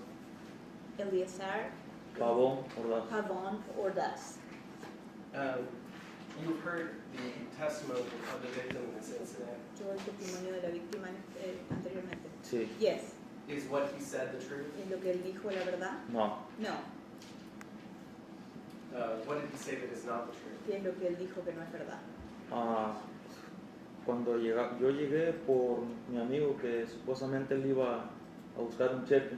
When I got there with my friend that was supposed to go pick up a check, Él estaba tomando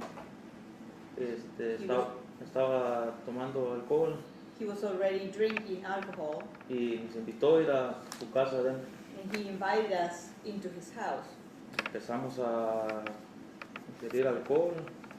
Eso fue como, llegamos ahí como 7:30, 8 más o menos. We started drinking alcohol. We got there about 7:30 or 8. Y de ahí estábamos sentados en la mesa, empezamos a discutir. We were sitting at the table and we started arguing. Salimos afuera hacia el balcón, nunca agarramos los escalones. We walked outside to the balcony. We never took any steps. Nos empezamos a empujar, We started pushing each other. empezamos a rodar en el balcón. We started rolling on the balcony. Mi amigo estaba afuera, nos estaba viendo. My friend was outside. He was looking at us. En eso yo traía una pistola, la pistola se me resbaló hacia dentro de mi rodilla. I had a pistol and it slid down towards my knee. Me metí la mano porque la pistola estaba abajo de mi rodilla sobre el concreto, me estaba lastimando. So I put my hand down because the pistol was down my leg and against the cement and it was hurting me. Cuando metí la mano, mi amigo corrió, se me botó encima, me abrazó. When I put my hand in, my friend ran over and he threw himself on top of me. He embraced me. Entonces él caminó hacia su puerta. So he walked towards his door. Cuando mi amigo me estaba jalmeando fue que la pistola se disparó. Yo en ningún momento, And when my friend was grabbing me, that's when the weapon went off. en ningún momento él nunca vio que yo traía la pistola porque él estaba de espalda. Él ya iba caminando hacia su casa. At no point did he never saw at any point that I had the pistol with me because he was already walking away to his house. But was it your pistol? Pero era tu pistola. Sí. Yes. And were you under the influence of Y alcohol? tú estabas bajo la influencia del alcohol también. Sí, los dos Yes. estaban. Both of us. And were you in a fight with him? Y tú estuviste en una pelea con él. Sí. Yes. And are you saying today that it was your responsibility to use that weapon in a safe manner and that you did not do that and that injured the victim? Entonces tú dirías hoy aquí que era tu responsabilidad que tener ese arma prudentemente y que no lo hiciste, que eso resultó en la lesión en que este señor se haya lastimado. Sí, Yes. yo le hablé a él al otro día. And I called him the next day. Le dije que, dijo, tú sabes que fue un accidente, nunca fue mi intención dispararte, si eso hubiera sido mi intención. I told him, you know that it was an accident. It was never my intention to shoot you. Si hubiera sido esa mi intención dispararle, lo tenía cerca, le hubiera disparado. If that would have been my intention, I had him close to me, I would have shot him.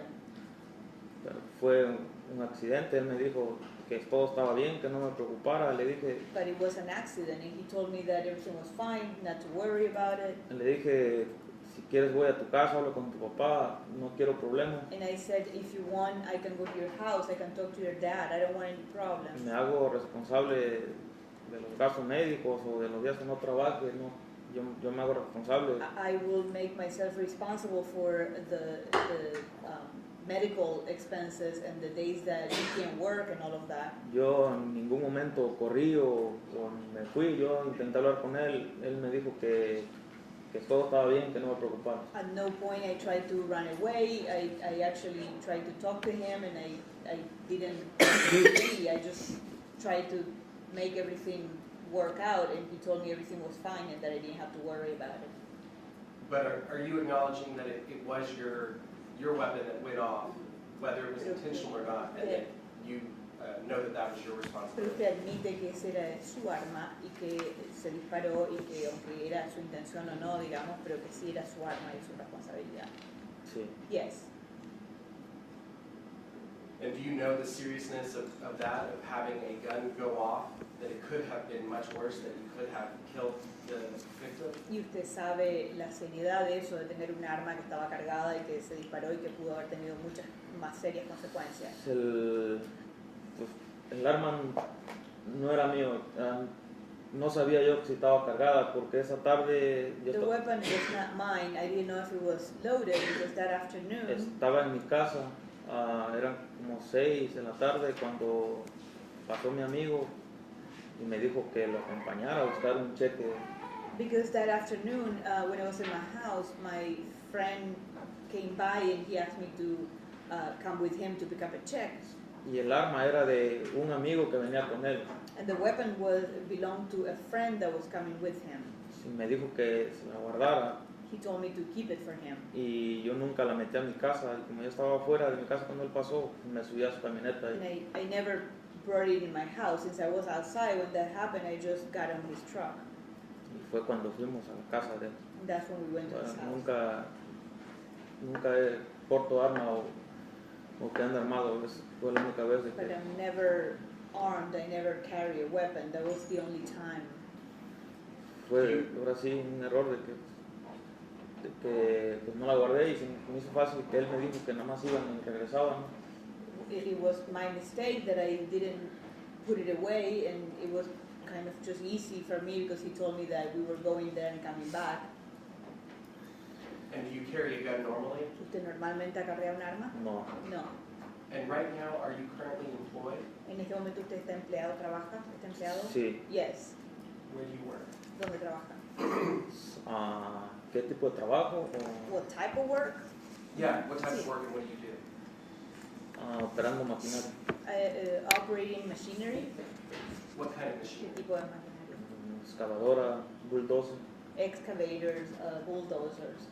And what is your work schedule ¿Y normally? a qué horas trabaja normalmente? ¿Como qué días y horas? Todos los días de 7 a 5 de la tarde. Every day from 7 to 5 p.m.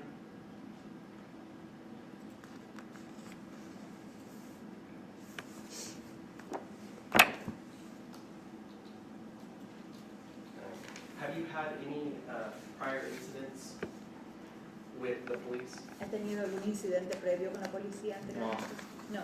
And since this incident occurred, have you had any other incidents? ¿Y desde que este incidente ocurrió ha tenido algún otro No. incidente? No. And if this court does show you leniency, what do you plan to do going forward?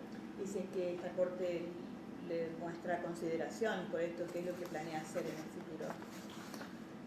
Pues estoy realmente arrepentido. Como le dije, no fue mi intención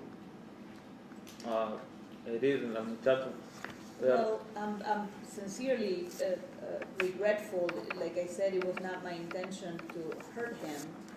Ay, pues estoy con mi mujer, tengo una niña de 2 meses I have a 2-month-old baby girl, y todo es difícil porque si voy a cárcel, pues ellos dependen de mí. and everything is just so difficult because if I go to jail, if I end up going to jail, they all depend on me. Es un poco difícil, pero estoy realmente arrepentido, no quiero más problemas. So it's very difficult, but I am truly regretful, and I don't want to have any more problems. Solo quiero enfocarme en mi hija y en mi esposa. I want to focus on my daughter and my wife. Okay, that's all the questions I have. Cross-examination.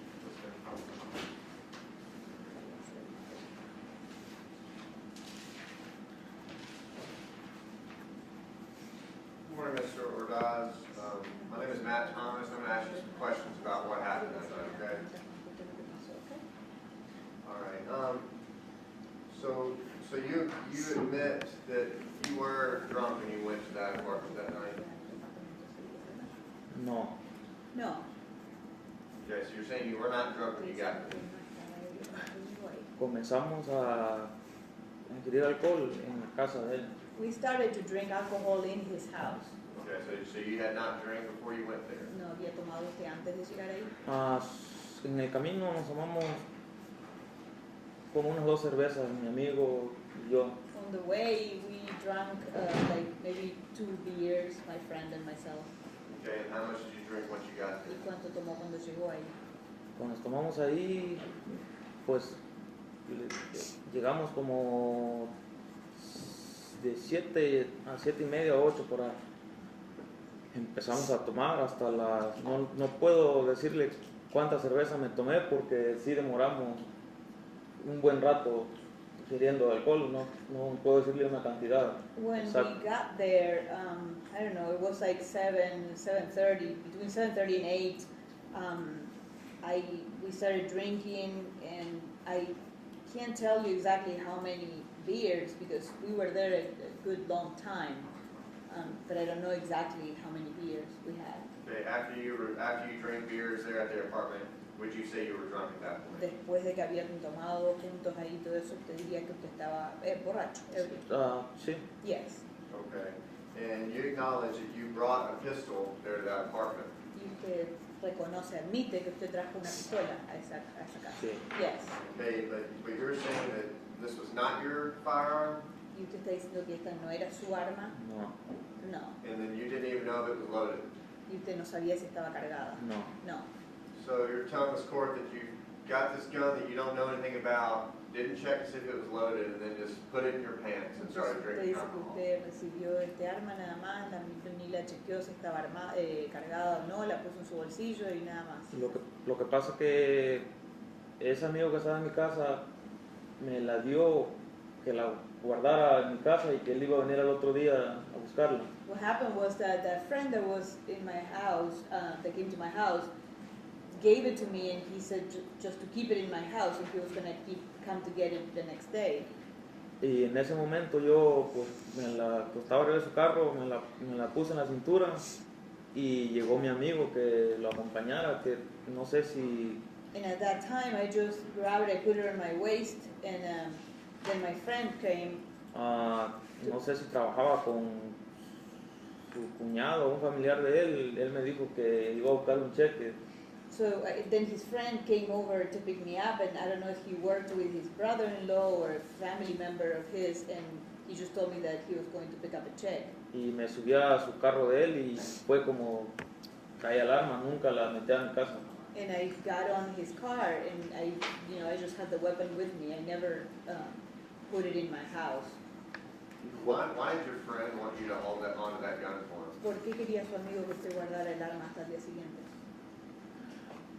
Pues estábamos ahí en la casa y él iba, no sé si a ver a su novia o tenía algo que hacer y me dijo que si que la guardara ahí en la casa. Well, we were there in the house, and I don't know if he was going to see his girlfriend or he had some errands to run or something. He just told me to keep it there in the house. Okay. I'm going to ask you something about an actual event that happened with you and Mr. Gonzalez. So you're saying that when you two started to argue and kind of fight, you're saying you never pulled the gun out? ¿Usted nunca sacó el arma? No. No. So you're saying that gun was in your pants the entire time, it never came out? Ese arma estaba en su pantalón todo el tiempo y nunca salió, nunca lo sacó usted. Lo que pasa es que cuando estábamos peleando con él, le digo que la tenía yo abajo de mi rodilla. What happened is that when we were fighting, like I said, I had it like under my knee. Entonces mi amigo sabía que yo traía el arma porque cuando él dijo, hey, vamos en el camino, le dije, no, pues, digo, él me dieron a guardar el arma. Dice, So when, and my friend knew that I had the weapon because when he came over to pick me up, I said, well, no, because somebody gave me this weapon to put away, to keep for them. y él me dijo, ok, dicen, voy a levantar el cheque y nos regresamos. So he said, okay, I'm just going to pick up a check and we come back. Cuando empezamos a pelear con él, como mi amigo sabía que traía el arma y cuando me estaba lastimando la rodilla, que metí la mano, él fue que... So, and since my friend knew that I had the weapon, and when we were fighting, he saw me putting my hand down because the weapon was hurting my knee, that's when he came over. Fue cuando él también estaba tomado, se me botó, me calmeó, fue donde el arma se disparó. So my friend was also drunk, so he came on to me and he grabbed me, and that's when the weapon went off. Okay, and After the gun went off, did you know that Mr. Gonzalez had been struck by the bullet? Y después de que el arma se disparó, ¿usted sabía que la bala, que él había sido disparado al señor? Que él No. estaba herido. No. No, porque cuando el arma se disparó, al escuchar el sonido, pues salimos corriendo y todavía vimos que él iba caminando, nunca caminó normal, no se cayó ni nada. No, because when we heard the noise of the weapon going off, we saw him that he was walking away. We didn't know that he was hurt. So you're saying after the gun went off, the victim, or Mr. Gonzalez, was not on the ground? Entonces usted dice que cuando el arma se disparó, la víctima, el señor González, no estaba en el piso. Cuando el arma se disparó, yo estaba peleando con él. When the weapon went off, I was fighting with him. Estábamos peleando con él, entonces fue cuando mi amigo le dijo que el arma me estaba lastimando la rodilla. So it was then when, like I said, the weapon was hurting my knee. En lo que yo metí mi mano, mi amigo me agarró, me empezó a agarrar. Fue donde él se levantó, estábamos como a 3 pasos de la puerta de So él. when I put my hand down, is when my friend grabbed me, and that was when, like I said, we were like steps away from his door. Fue cuando el arma se disparó. That's when the weapon went off. I don't know, but I'm saying that after that weapon went off, you did not see Mr. Gonzalez on the ground. Ya sé, after pero that. lo que estoy preguntando es cuando el arma se disparó, usted no lo vio al señor González en el piso, herido. Cuando... No, yo no lo vi herido. No, I didn't see him hurt. Okay, so did you look at all, or did you just run off, or ¿Usted what did miró you do? o disparó? Did you see him, are you saying, let me strike that question. Are you saying that you saw him after the gun went off? Are you saying that you saw Mr. Gonzalez still walking on his feet? Entonces after cuando the usted gun dice went que off? usted lo vio al señor después de que el arma se disparó, usted dice que usted lo vio a él caminando. Cuando el arma se disparó, a la hora del sonido, mi amigo que me estaba agarrando fue el primero que salió corriendo hacia los escalones.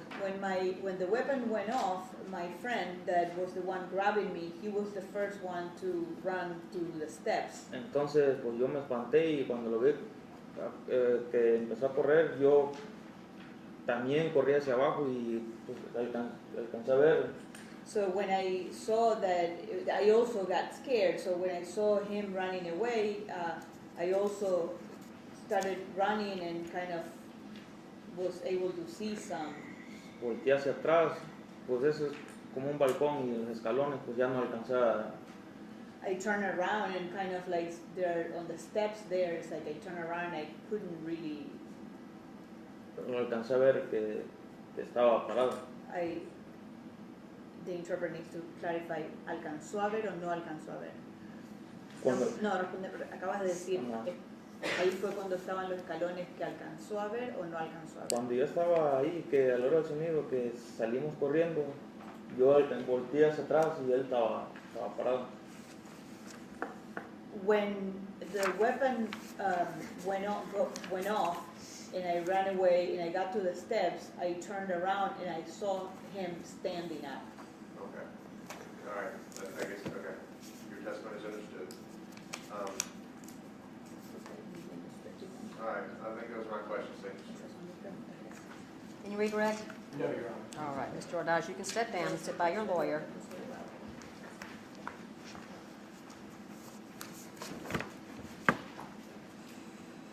And Judge, I would request that Mr. Gonzalez get a chance to come up and rebut some of I was going to that. ask you if you had any rebuttal. Make sure that's all the proof from the defense, right? Yes, Your Honor. All right, rebuttal. Yes, ma'am, I call Mr. Gonzalez again.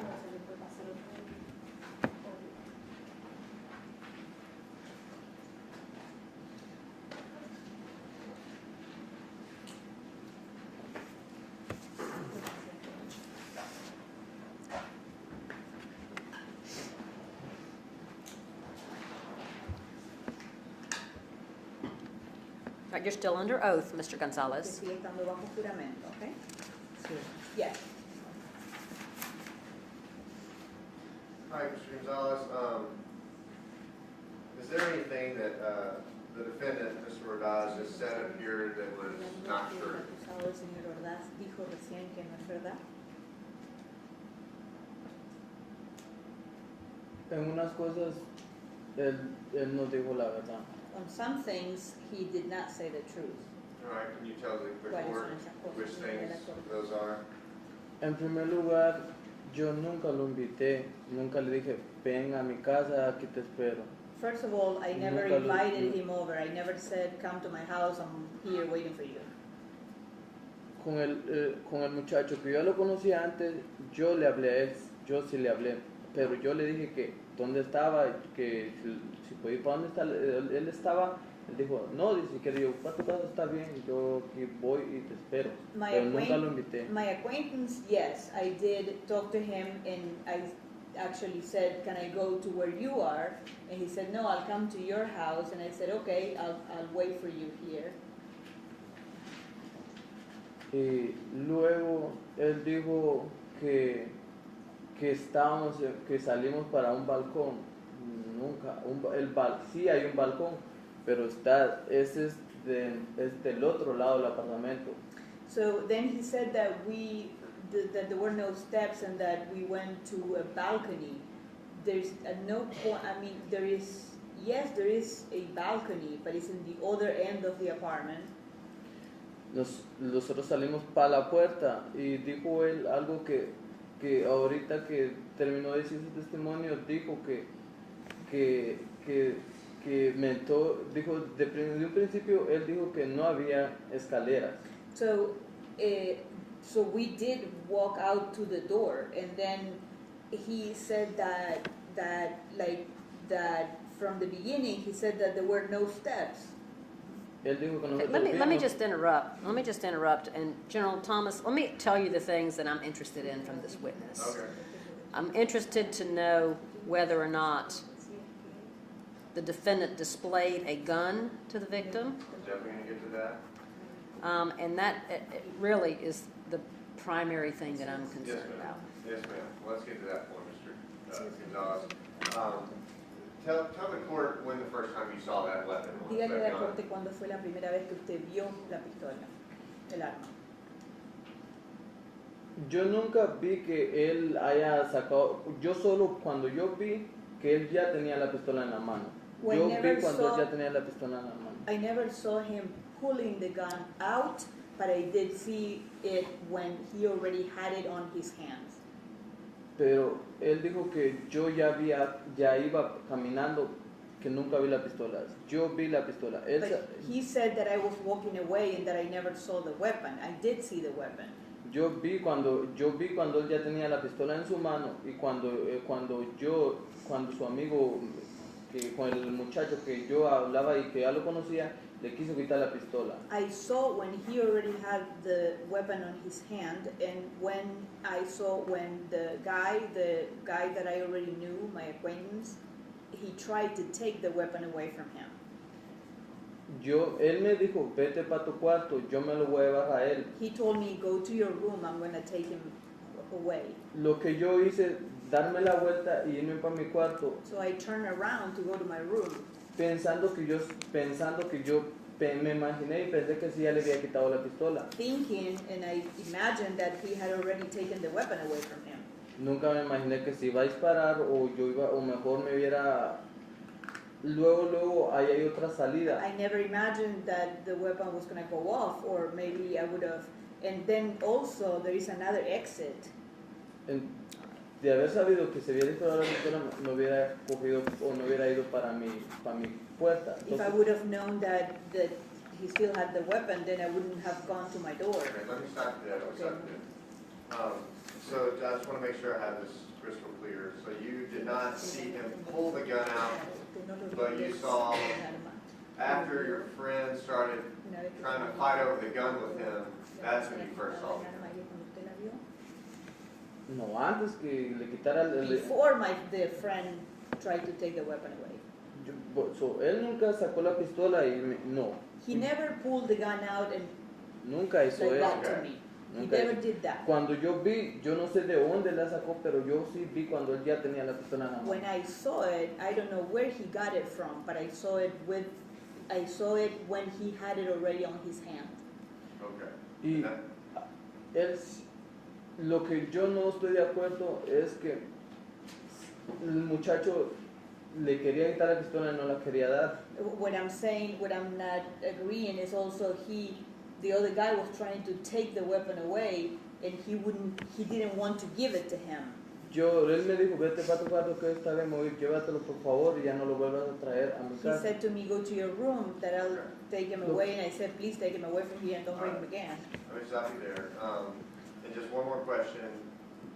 How long did it take you to hit the ground after that shot went off? La última pregunta es, ¿cuánto tiempo demoró para que usted caiga al piso cuando escuchó el disparo? Solo fue él me dijo, vete para tu cuarto. Empecé a subir los He escaloncitos. just told me, go to your room, and I started going up the steps. That's not what I asked. Hang on, let's stop. No, eso no es lo que pregunté. After the shot went Una vez off, que escuchó el disparo usted, how long did it take you to hit the ground? ¿cuánto demoró entre el sonido del disparo y usted caerse al piso? Eso fue en segundos. Seconds. Okay. Él dijo que él me vio parado. Eso no es verdad. He told me that he saw me standing. That is not true. Okay. All right. Yo nunca viera como él me habló, cierto, él me habló, pero él, si no se hubiera oído, él vio que me hirió. Él lo que hizo fue irse. So he talked to me, yes, he saw that he hurt me, and he just left. Okay. All right. Yo sé que fue un error o pudo ser, o a lo mejor no lo quiso hacer intencionalmente, pero si él se hubiera quedado y hubiera asumido que fue un error, me hubiera llevado para el hospital. I know that it was a mistake, and maybe it wasn't his intention to do it, but maybe if he would have stayed there and would have taken me to the hospital and would have assumed responsibility for what he did, A lo mejor nunca estuviéramos aquí hoy. we wouldn't be here today, probably. All right. Thank you, sir. That's my question. Eso es todo. Any cross-examination of this witness, Mr. Rojas? No, Your Honor. All right, thank you. You can step down. All right, does the state wish to make any additional argument in light of the proof? I'll just, I'll stick with what I originally said, and I'll just state that from what the state heard during his testimony, I didn't hear a whole lot of remorse from the defendant. Heard a lot of excuses, a lot of kind of bending the facts towards his way to kind of make it sound a little better. I really haven't heard much from him to warrant him not spending time in jail, the 30 days in jail. All right, any additional argument from the defense in light of the new proof? No, Your Honor.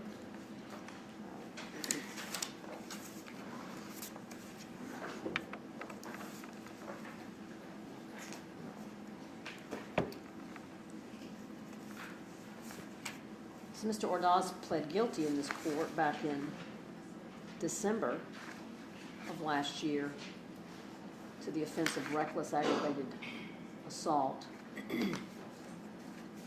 Agreed to a 2-year sentence at 30% with a sentencing hearing, and that was pursuant to Tennessee Code Annotated 4035-313, which is a significant benefit because what it allows Mr. Ordaz to do if he successfully completes the probation is at the end of that 2-year period, this case would actually be dismissed and he would have no criminal record at all.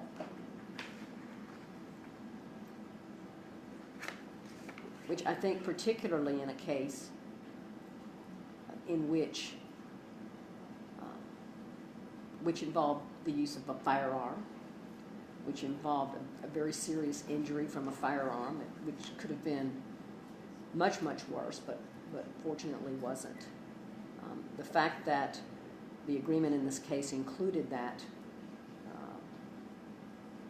4035-313 or judicial diversion aspect is significant and is a significant benefit.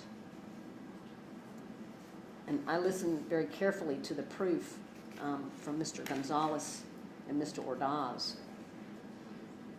And what I heard was a description of an incident where everyone was drinking, had had too much to drink. People became belligerent for whatever reason. I don't know what that reason was or what caused this to escalate, but it clearly did escalate. And the problem with it was that Mr. Ordaz came to that setting where all of these people were intoxicated and belligerent with a firearm. And we wouldn't be here today if he had not done that.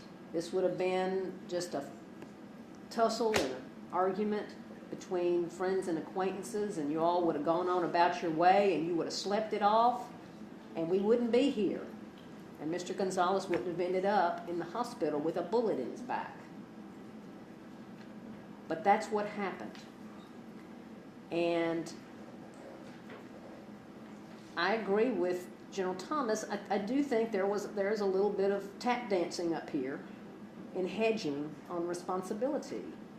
And it wasn't my gun, and somebody else gave it to me to hold, and, you know, those types of things. And all of that may be true, Mr. Ordaz, but you're the one that brought that weapon. You were carrying that weapon into that setting where people were using alcohol and not exercising very good judgment. And so you set the sort of the stage for why we're here today. And there has to be some consequence to that. Now, I am not going to impose the full 30-day sentence in this case. I don't believe that you intended to do this. But you did cause this. Okay, the decisions that you made to bring that weapon into that setting, that very dangerous setting, well, it became very dangerous. It wasn't dangerous to begin with, but it became dangerous. And it was even more dangerous because you chose to carry that weapon for whatever reason. You had it on your person. And at some point, for whatever reason, you reached for that weapon and you had it in your hand. Now maybe it started to fall, maybe you pulled it out, maybe you became frustrated, maybe you don't even remember what happened. That's the other problem with the testimony that I'm hearing here today, is that I've got two drunk people testifying. I don't know what happened. But there has to be some sort of consequence when you create a situation like that. So I am going to have you serve some time in jail for this. I'm going, and I will say that because I do think that it's important that you not depreciate how serious this situation is and how much more serious it could have been if, you know, with just in just a slight turn of the gun, this individual could, you know, wouldn't be here or could be paralyzed. I mean, it could have been all sorts of worse. Okay. So I'm going to require that you serve, and recognizing that you are employed and that you help support your child. Does your girlfriend work? I didn't ask you that. Does his girlfriend have a job? No? No. Okay. So she cares for your child full time? Yes. All right. Well, I'm going to impose a sentence of 10 days for you to serve, but you may serve that time on the weekends. You may serve that time on 5 consecutive weekends, okay? 10 days. That'll be a condition of your probation. I'm also going to require, as General Thomas requested, I can't find my notes here, that you do participate. There will be a program available, an anger management program, and a victim impact panel available, and that'll be part of your probation. Okay, that'll be something that you'll have to do. It's going to be some classes and other things that you'll have to attend, and your probation officer will set that up. And as part, and I recognize as well that as part of this agreement, you've agreed to make restitution to the victim in this case, to cover some of his expenses, medical expenses, and so that's part of it too. Okay, but I think that covers it. So it, you know, but it really is important. You know, I think, and I'm glad to hear you say you don't carry a firearm, and particularly if you are using alcohol, you don't need to be doing that anyway. Shouldn't have done it to begin with, don't need to do it in the future, or you're gonna end up right back here in front of me, and I don't wanna see you here again, okay? All right, well, that'll be the order. It'll be an order of diversion with those conditions. And you can discuss with your probation officer. Let's see, today is, I mean, you do not have to, you don't have to start this weekend. Discuss with your probation officer. It can begin next weekend or the weekend after, but we need to start those consecutive weekends. I don't have my calendar in front of me. Why don't we start that next weekend? That gives him this weekend to make any arrangements for child care on those weekends. So today is the 25th.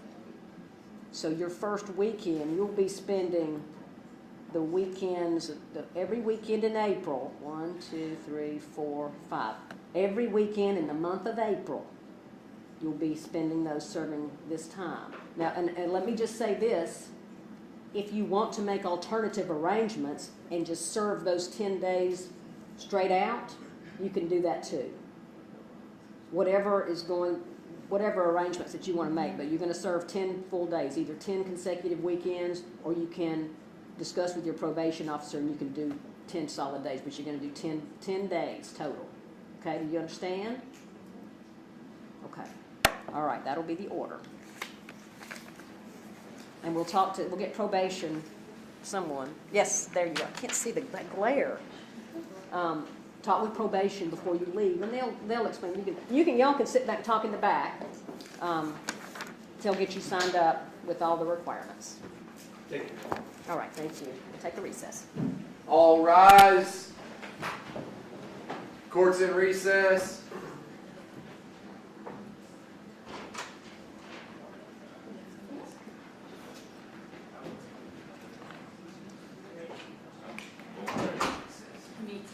Clear on that one, yes. So I've got a no contact, 10 days to serve, EFT. Anger management, okay. She said, they got people, I don't know. It's ridiculous. Yeah. Oh, yeah, I saw your. Anger management. Yeah. Yeah, anger management, yeah. No, yeah, motion to whatever.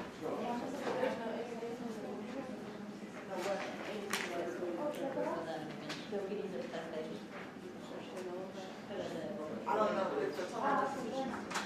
I got restitution.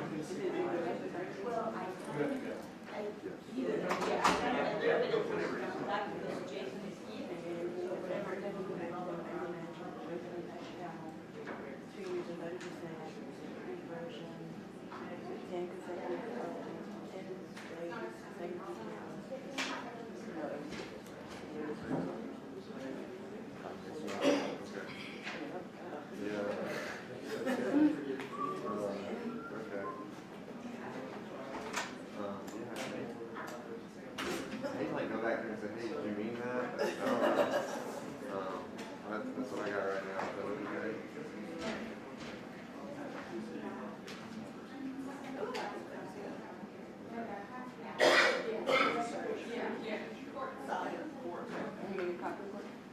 This one doesn't have to signature on it. Just like, I did give him, Oh, yeah, he wanted to come back.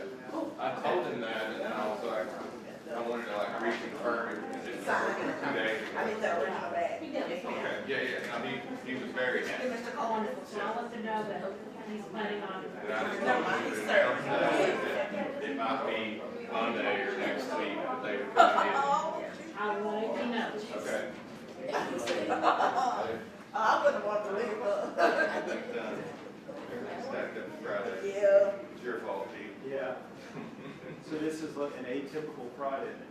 I mean, not really. Hey? There's always stuff. What's going on? You ready for your... Bringing up the caboose. I was like, the whole docket is yours. It's okay. I let them know you ready. I was ready yesterday. Oh, right. Like, I don't know what the word going on right here. That's good. It's all easy. It's not anything complicated. No. I thought that was gonna go sideways. I know. I was worried. I was like, oh no.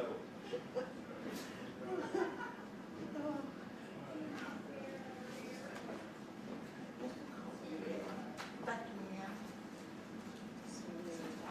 Hopefully we're safe. All right.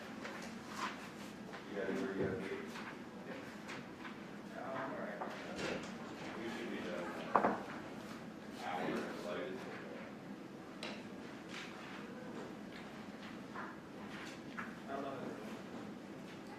I don't think it'll be long. You need to rest. I still got I did. things that are kind of in here. I guess it'll be, my lunch was 12 o'clock now, so. Sausage biscuit, chicken biscuit. I'm gonna have a chicken biscuit. Bacon biscuit. But it's McDonald's, I don't think it's gonna be the It's not, it's same. not bacon. Yeah, that ain't real, I It's don't like like that. chicken bacon. Is there leftover food? Oh, that's McDonald's. No? No, I think there is. My stomach is growling so hard. I thought there was some that- Honestly, it sounds like I've never eaten, let alone like having breakfast. It's been very cold. Still Y'all walking get and you a eating. biscuit. Still walking and eating. You gotta feed the jaws.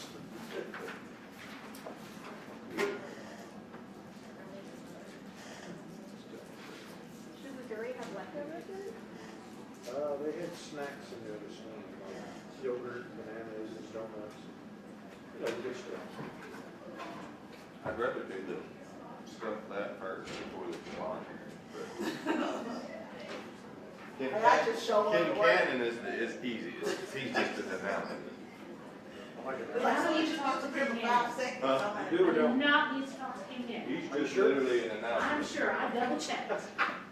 Yeah, but then you've still got Ellis and Richmond. I can hold him up for you. Nah, Still got Ellis and that's okay.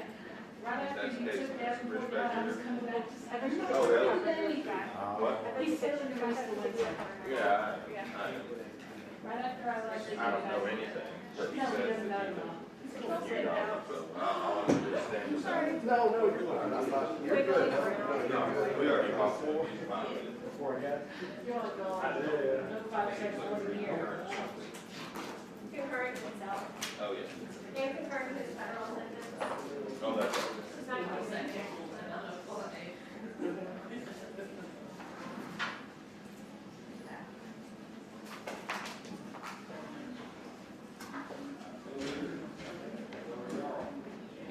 You guys took a break.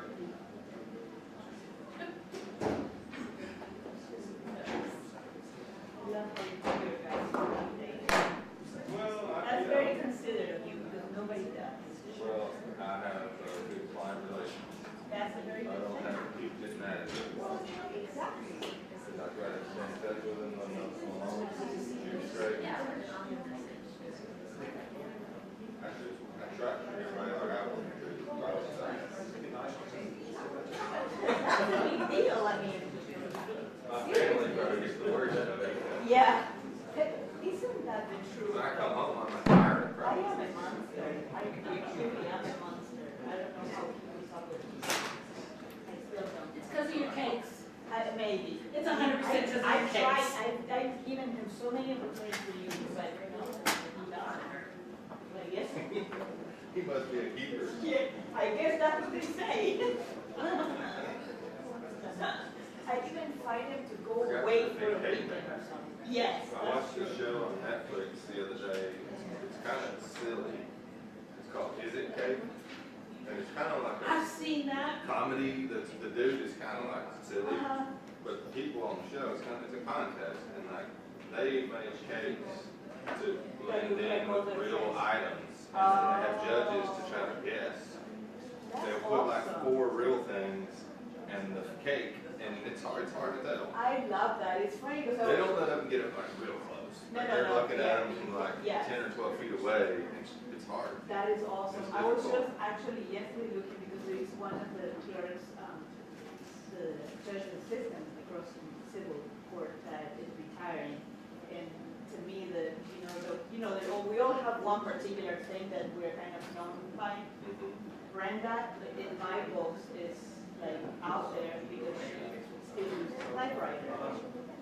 She has an old-fashioned typewriter, and she fills up her typewriter. My uncle, when I worked with him during law school, he would use one, and finally I was like, man, you know you can print like 100 envelopes in this printer real quick. Yes. Instead of typing one each time, like, let me Exactly. just print 100 for you. Exactly, well, she uses a typewriter. Or we could print them on these labels, and you Correct. could just fill it on there. Exactly. So so I was looking actually at typewriter cakes. I was looking cool. at how to make it, That would be looking at different difficult. models. Not really. No? Not at all. Seems like that's a lot of If you detail. focus on the little details, maybe. So can you like make them these. that look different, like different things? You need to go on that show. Yes, I You'd be should. great I for it. should, Because totally. the people got big That's personalities. kind of what I like. I Kind of like funny. I kind of like doing, you know what I mean? Like, I'm not a mass production person. So it's like people are like, oh, you have to have a bakery. No, because you don't make money baking if you're making money, decent money, living, working a job. You know what I mean? Like you might. Yeah, these people, it's just their hobby. I Right. think some of them on there. That's exactly what I'm Mostly saying. that was their hobby. Either you own a bakery, you're all set up, and you are working in mass production, which will tell you that probably the education are going to get good. Yeah. Because you're doing that mass production. Right. But what I like is that detail thing. I have to find, I really paid for my boss's 60th birthday, and he made a whole golf course thing and with a little man and saying. It takes hours to go around. Yeah, that, days I was saying. Like you make it in stages, like you have to make a cake and put it together or whatever. And then. I don't have that kind of patience for detail. That's the only thing What that. made you mess up? Does your husband get you? Not only would I mess up, but it's like, okay, if I make a cake, I have to make two because we have to, otherwise he comes around and like, do I have that one? And yes. You got to sign the All the kitchen. little extra, yeah. This is made with love. That man is lucky. You know what that means, don't you? Yes, Made with love? Yes. Is that what it's done? yes, exactly, yes. My cakes are very much made with love. Yes, they are. And sometimes the dogs lick the little side and the swipe like that too. No, but I'm going to show you what I was going to say, the typewriter.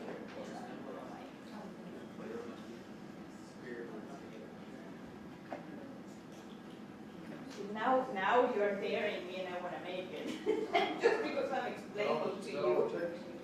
Yes, in fact it is. Yes. All right, then. Find out. Don't bet against what's all right.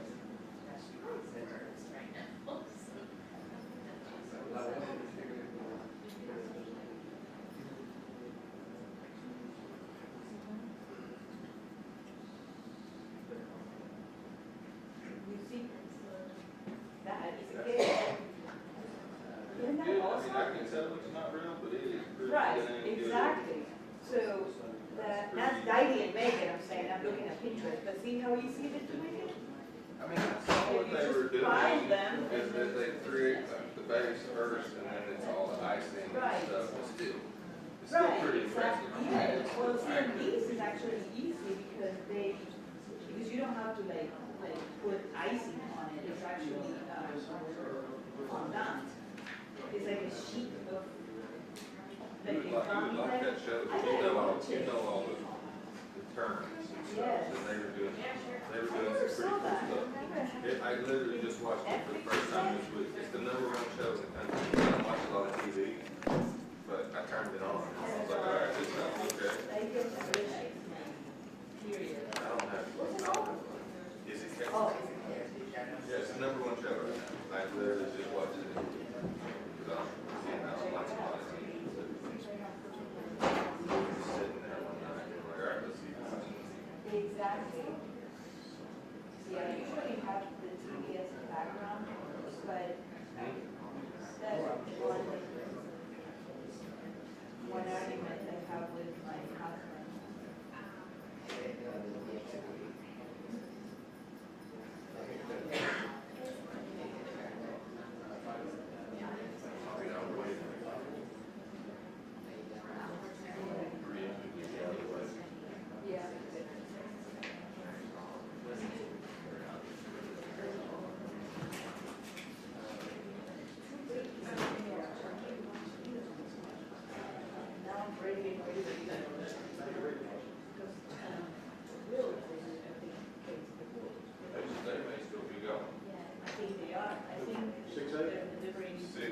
5B. You think the jury's deliberating there now? Yeah. Oh, Jay told me that they're, yeah, he said that they're delivering, starting to deliver today.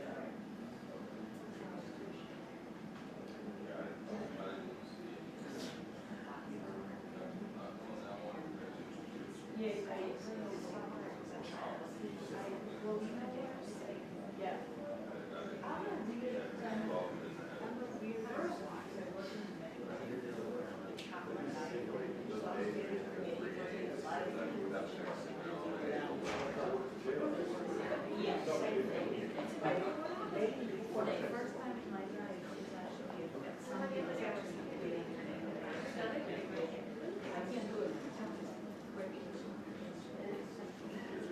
It's the only thing I have. And you know, even though you're old and you're used to it, all your things, and you don't just go around with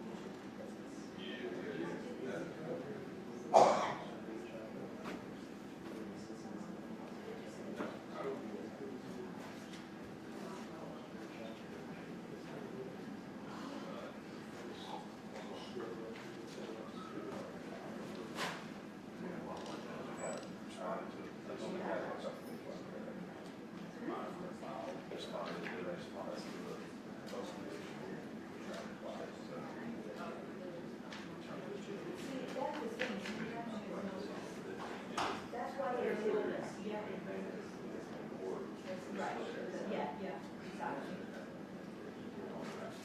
See, yeah.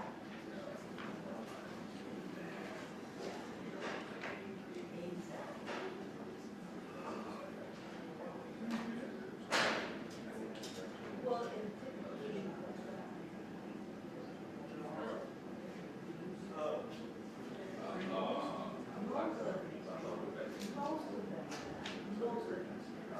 but even if it's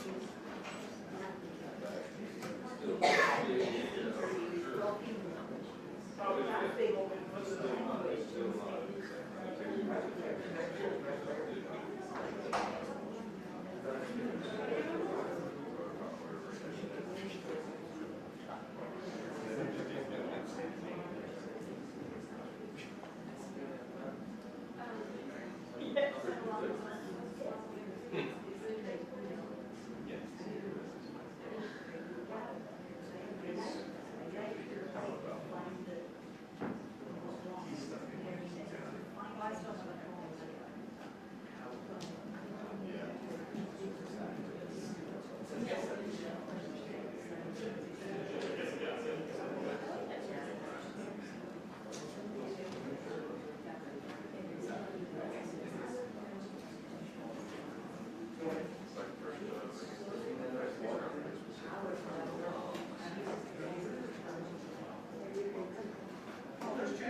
I wasn't doing anything anyway, because I didn't, and I was like, I don't wait on me, because I was going to do it. Yeah, I knew it wasn't.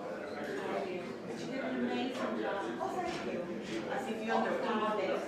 Christina, this is Holly. You're amazing.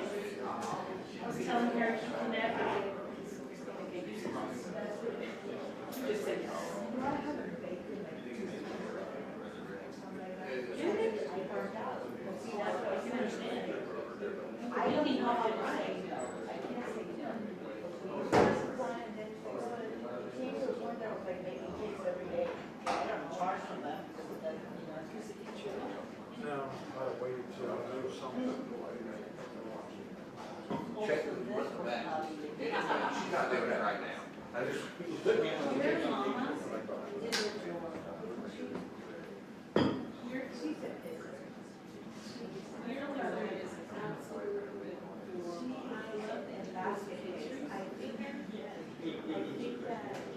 I hope I'll be like that one. She's 82. I didn't realize that. Oh yeah, she has more energy than I have. She's Okay, she's right. It's like, he said, you come home one day, he said, okay, I break all the leaves over there and whatever. One day she breaks the leaves of the entire 1.5 acres, and she put them out there with the water. My neighbors come flooding on Sunday morning, he came out to the door. In Florida, when you're reading, destroyed by sprinklers. Different cultures, the other have sprinklers back home, so it's like, what the heck, what is this? Let me take it off.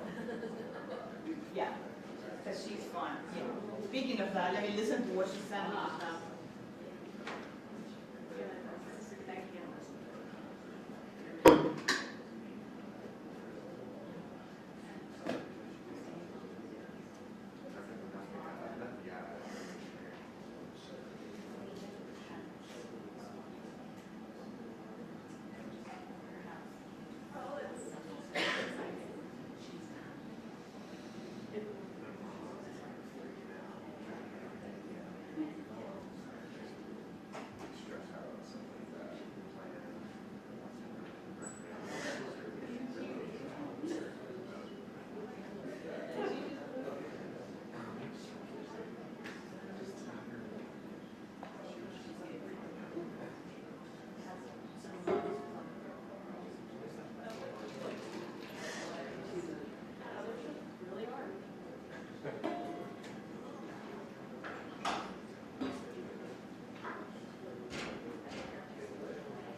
so I know why you're here now.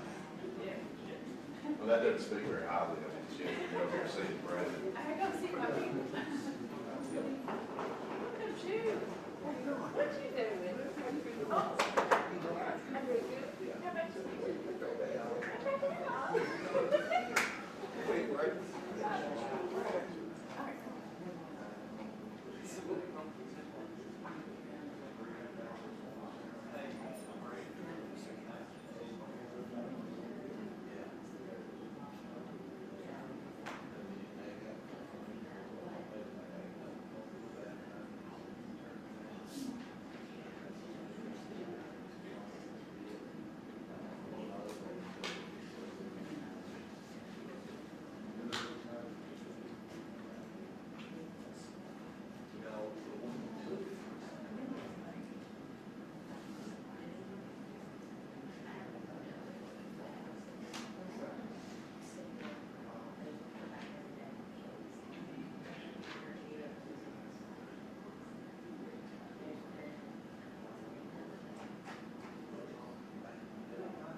Not really.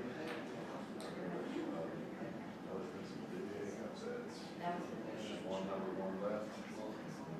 Kansas.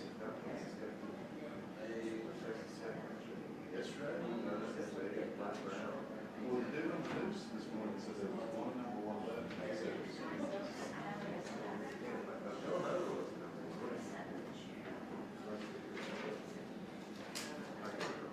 I'm thinking of yesterday's news, I'm getting messed up, and it's just easily possible. You're right.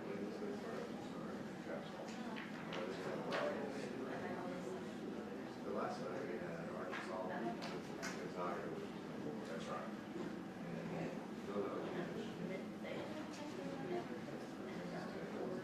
Wow. That'd be interesting.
changes if they help just making change for the sake of change, shifting stuff around, that's not the way.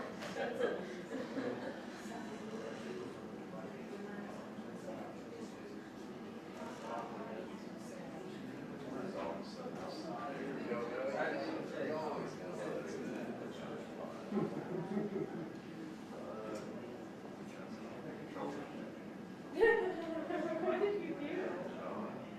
It popped up like that. It popped up. I could probably figure out what this. Well, Is it good for it's actually your, a bigger model. Asian Nice. eyes, your experience eyes? Yeah. There's anything I can do.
One's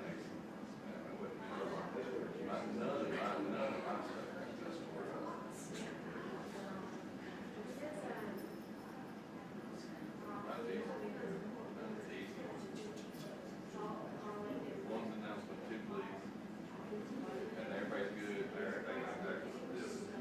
Nobody's got any issues, questions.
So, yeah, like the last instead of, yeah, the first said I did.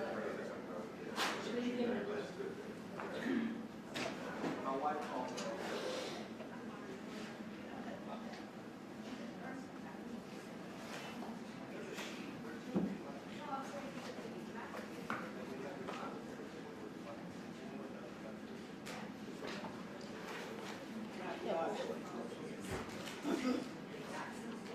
I want to go home today too. You don't want to stay here all day? Nah.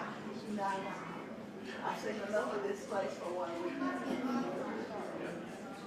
You think everybody else would too. I would too. Clearly not. No, so what I was saying is that, yes, what I'm trying to do is get more weight on the board so they can do that. Because that is asking for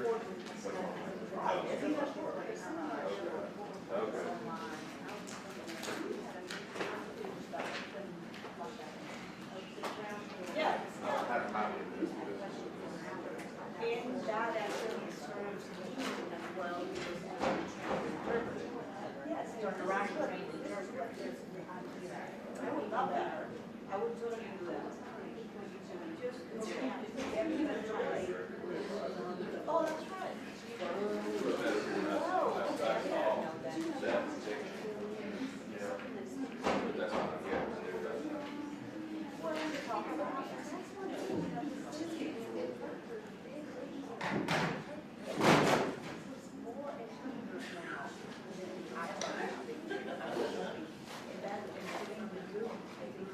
wonderful space.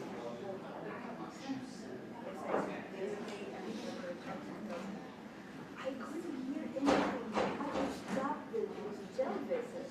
I had to stop it because I couldn't hear. I just couldn't concentrate. Did you think that you could ask the jail to look into these witnesses and see why you couldn't hear? I mean, you can't be the only one. Yes. That they learned that they're not supposed to interject or whatever they do. Yeah. Well, if they're there, just call all of them. Had to be rewritten. I mean, absolutely. Can you imagine? No, I don't know. They look like any valley. I don't know what it is anymore. Well, that's the thing, that's what I'm saying, that, okay, you know, that's what they just talk to the jail people and stuff, okay.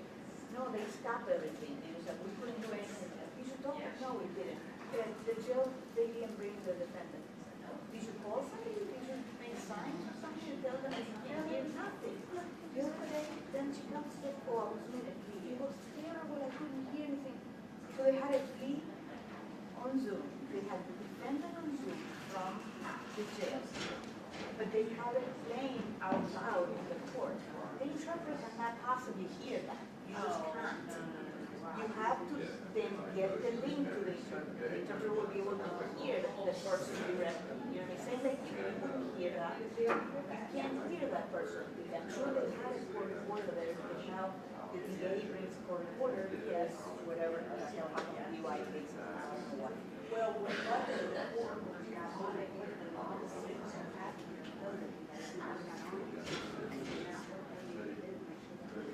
yeah.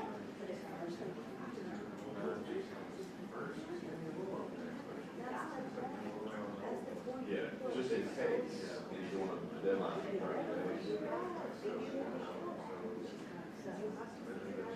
Find a way to, study it and work it, and that's the people correct. Not doing that. Absolutely. Absolutely.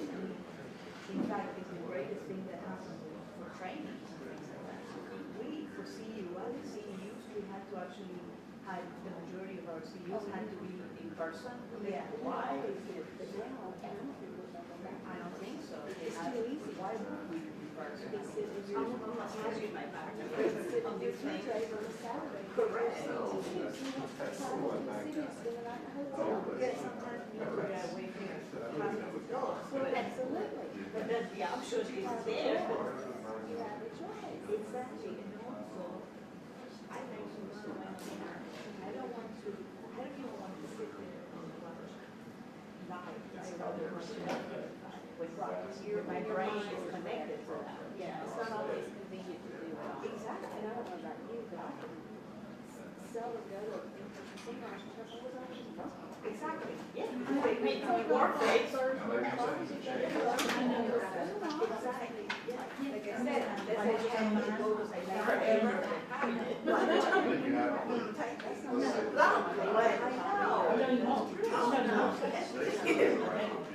No, well, I go and I just go with one session and then never again. It doesn't stop. Good dedication.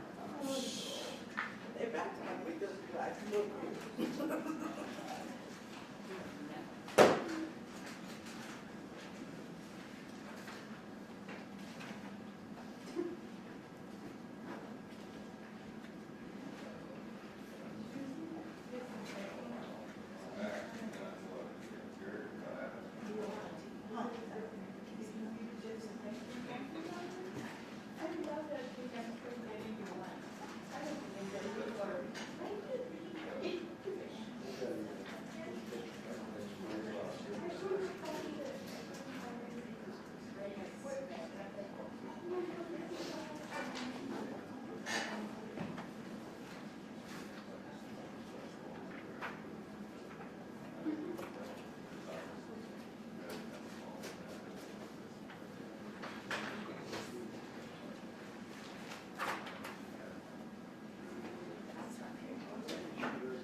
I'm gonna turn it in for a gift and stuff. See if you give me what. I'm just gonna try it, I mean. You might have to work, who knows, I don't know. But I'm giving it a try.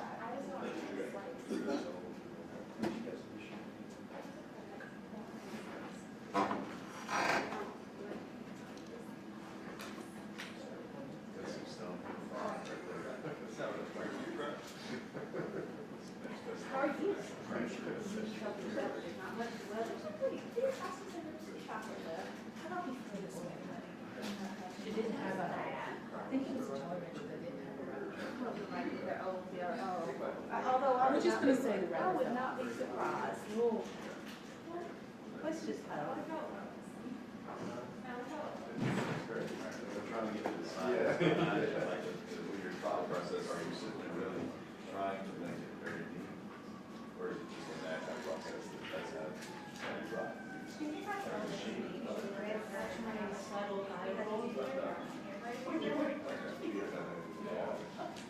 I don't think it's very hard for me to pretend that I'm just. I also have.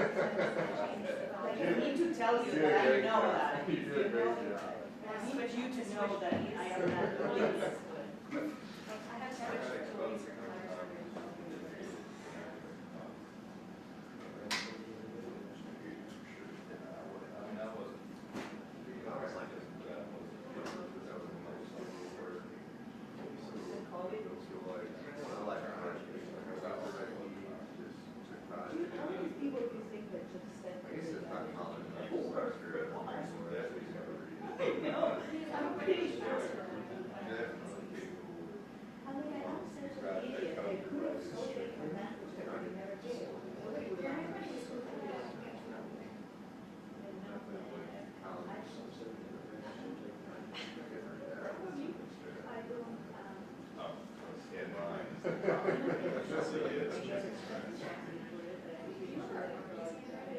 Yes. It looked really impressive. Like, it was impossible to read. Like, it looked really cool. You're like, oh, this is awesome. And then you're like, what? But then it was.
Oh, yeah. But when he does that, he said that they're releasing the same DC form. Sign from Mr. Davenport. No, Davenport's coming next week to see if they figure out how to fix it. I think they got one, what? This is Kincaid. So it's close.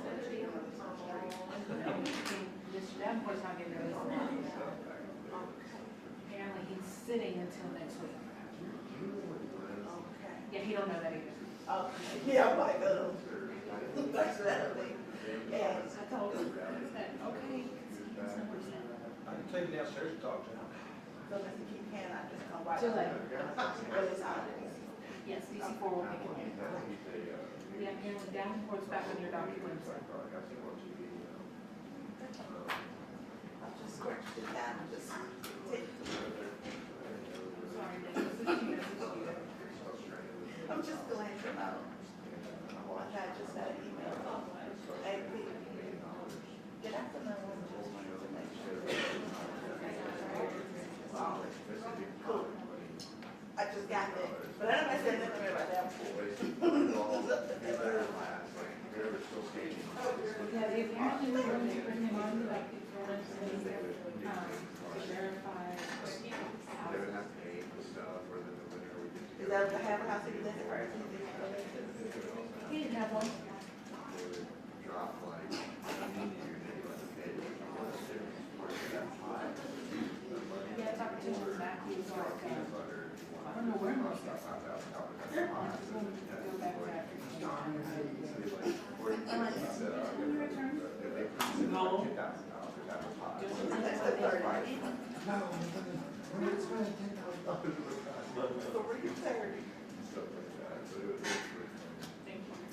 Thank you, I really appreciate it. $5,000 thing of peanut butter. They told me she goes there. Oh, yeah, but it's. I got it, thanks. I know.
Go ahead and put, not Concan and the other one. Yeah. On Wednesday, because she wasn't able to get a placement today. All right. I just got the message.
That would take care of it.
so whatever It that is. means. Just send me an email, we'll go back and forth that way. Thank you.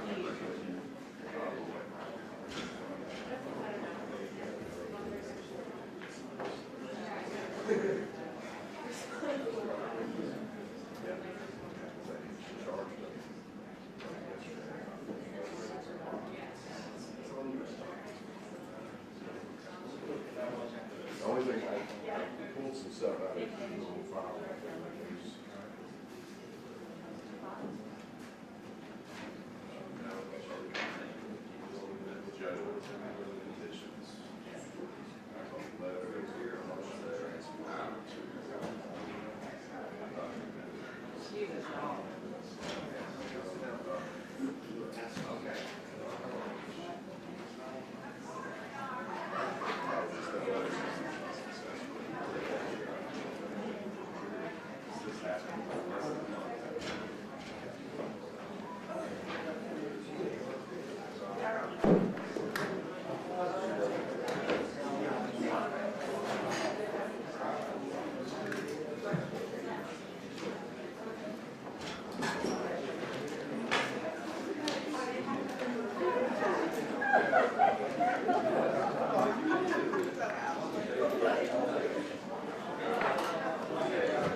All rise.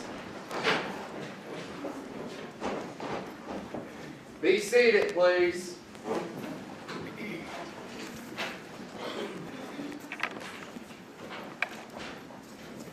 All right, counsel, I've been notified that there may be a verdict in the case, so we've got a lot of folks in the courtroom, so I just want to let everyone know that when the verdict is announced, there will be no outburst, no reaction of any kind. We will maintain order in the court, all right? Bring the jury.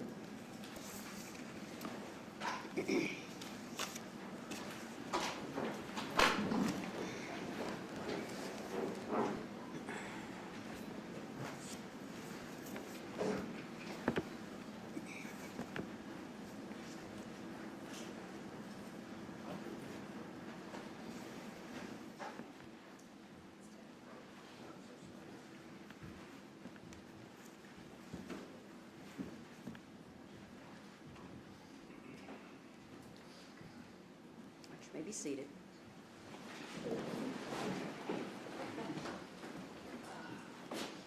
Ms. Mims, I understand you've been selected as the foreperson. Would you please rise? Ms. Mims, has the jury reached a verdict? We have. All right. Would the defendant please stand and face the jury?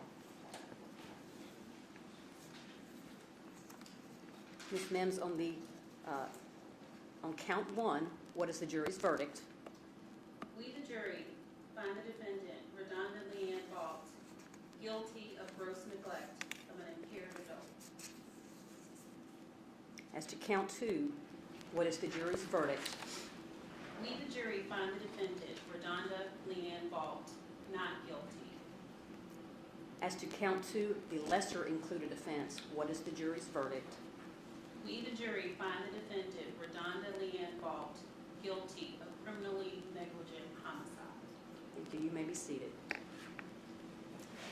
The verdict in this case must be unanimous, so now I will ask the jury, if this is your verdict, each of your verdicts, if you would please raise your right hand signifying that this is your verdict.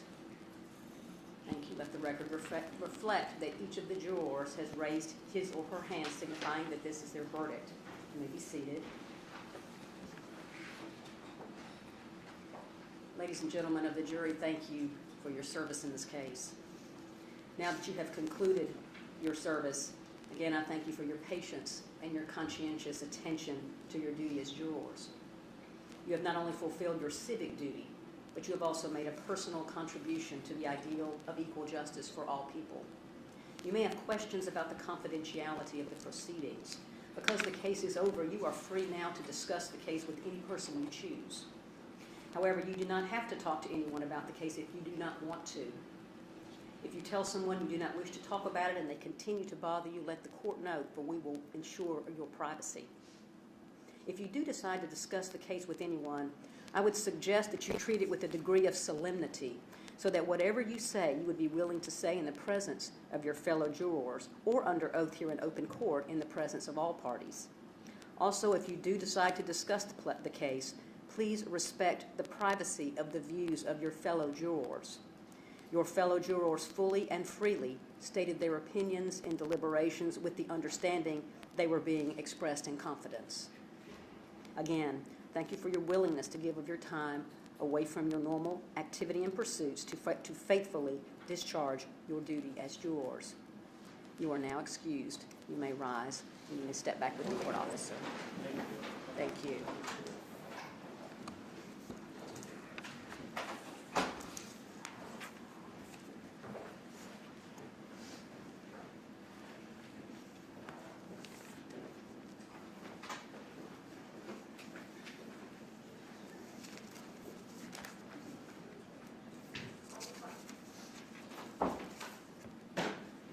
Aren't you ready? Seated.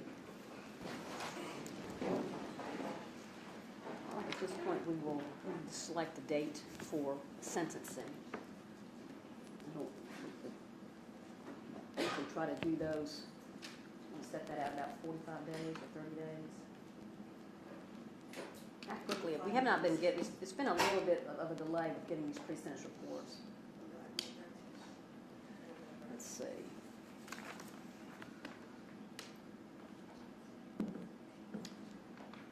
What about May the 13th, counsel? Mr. Striance?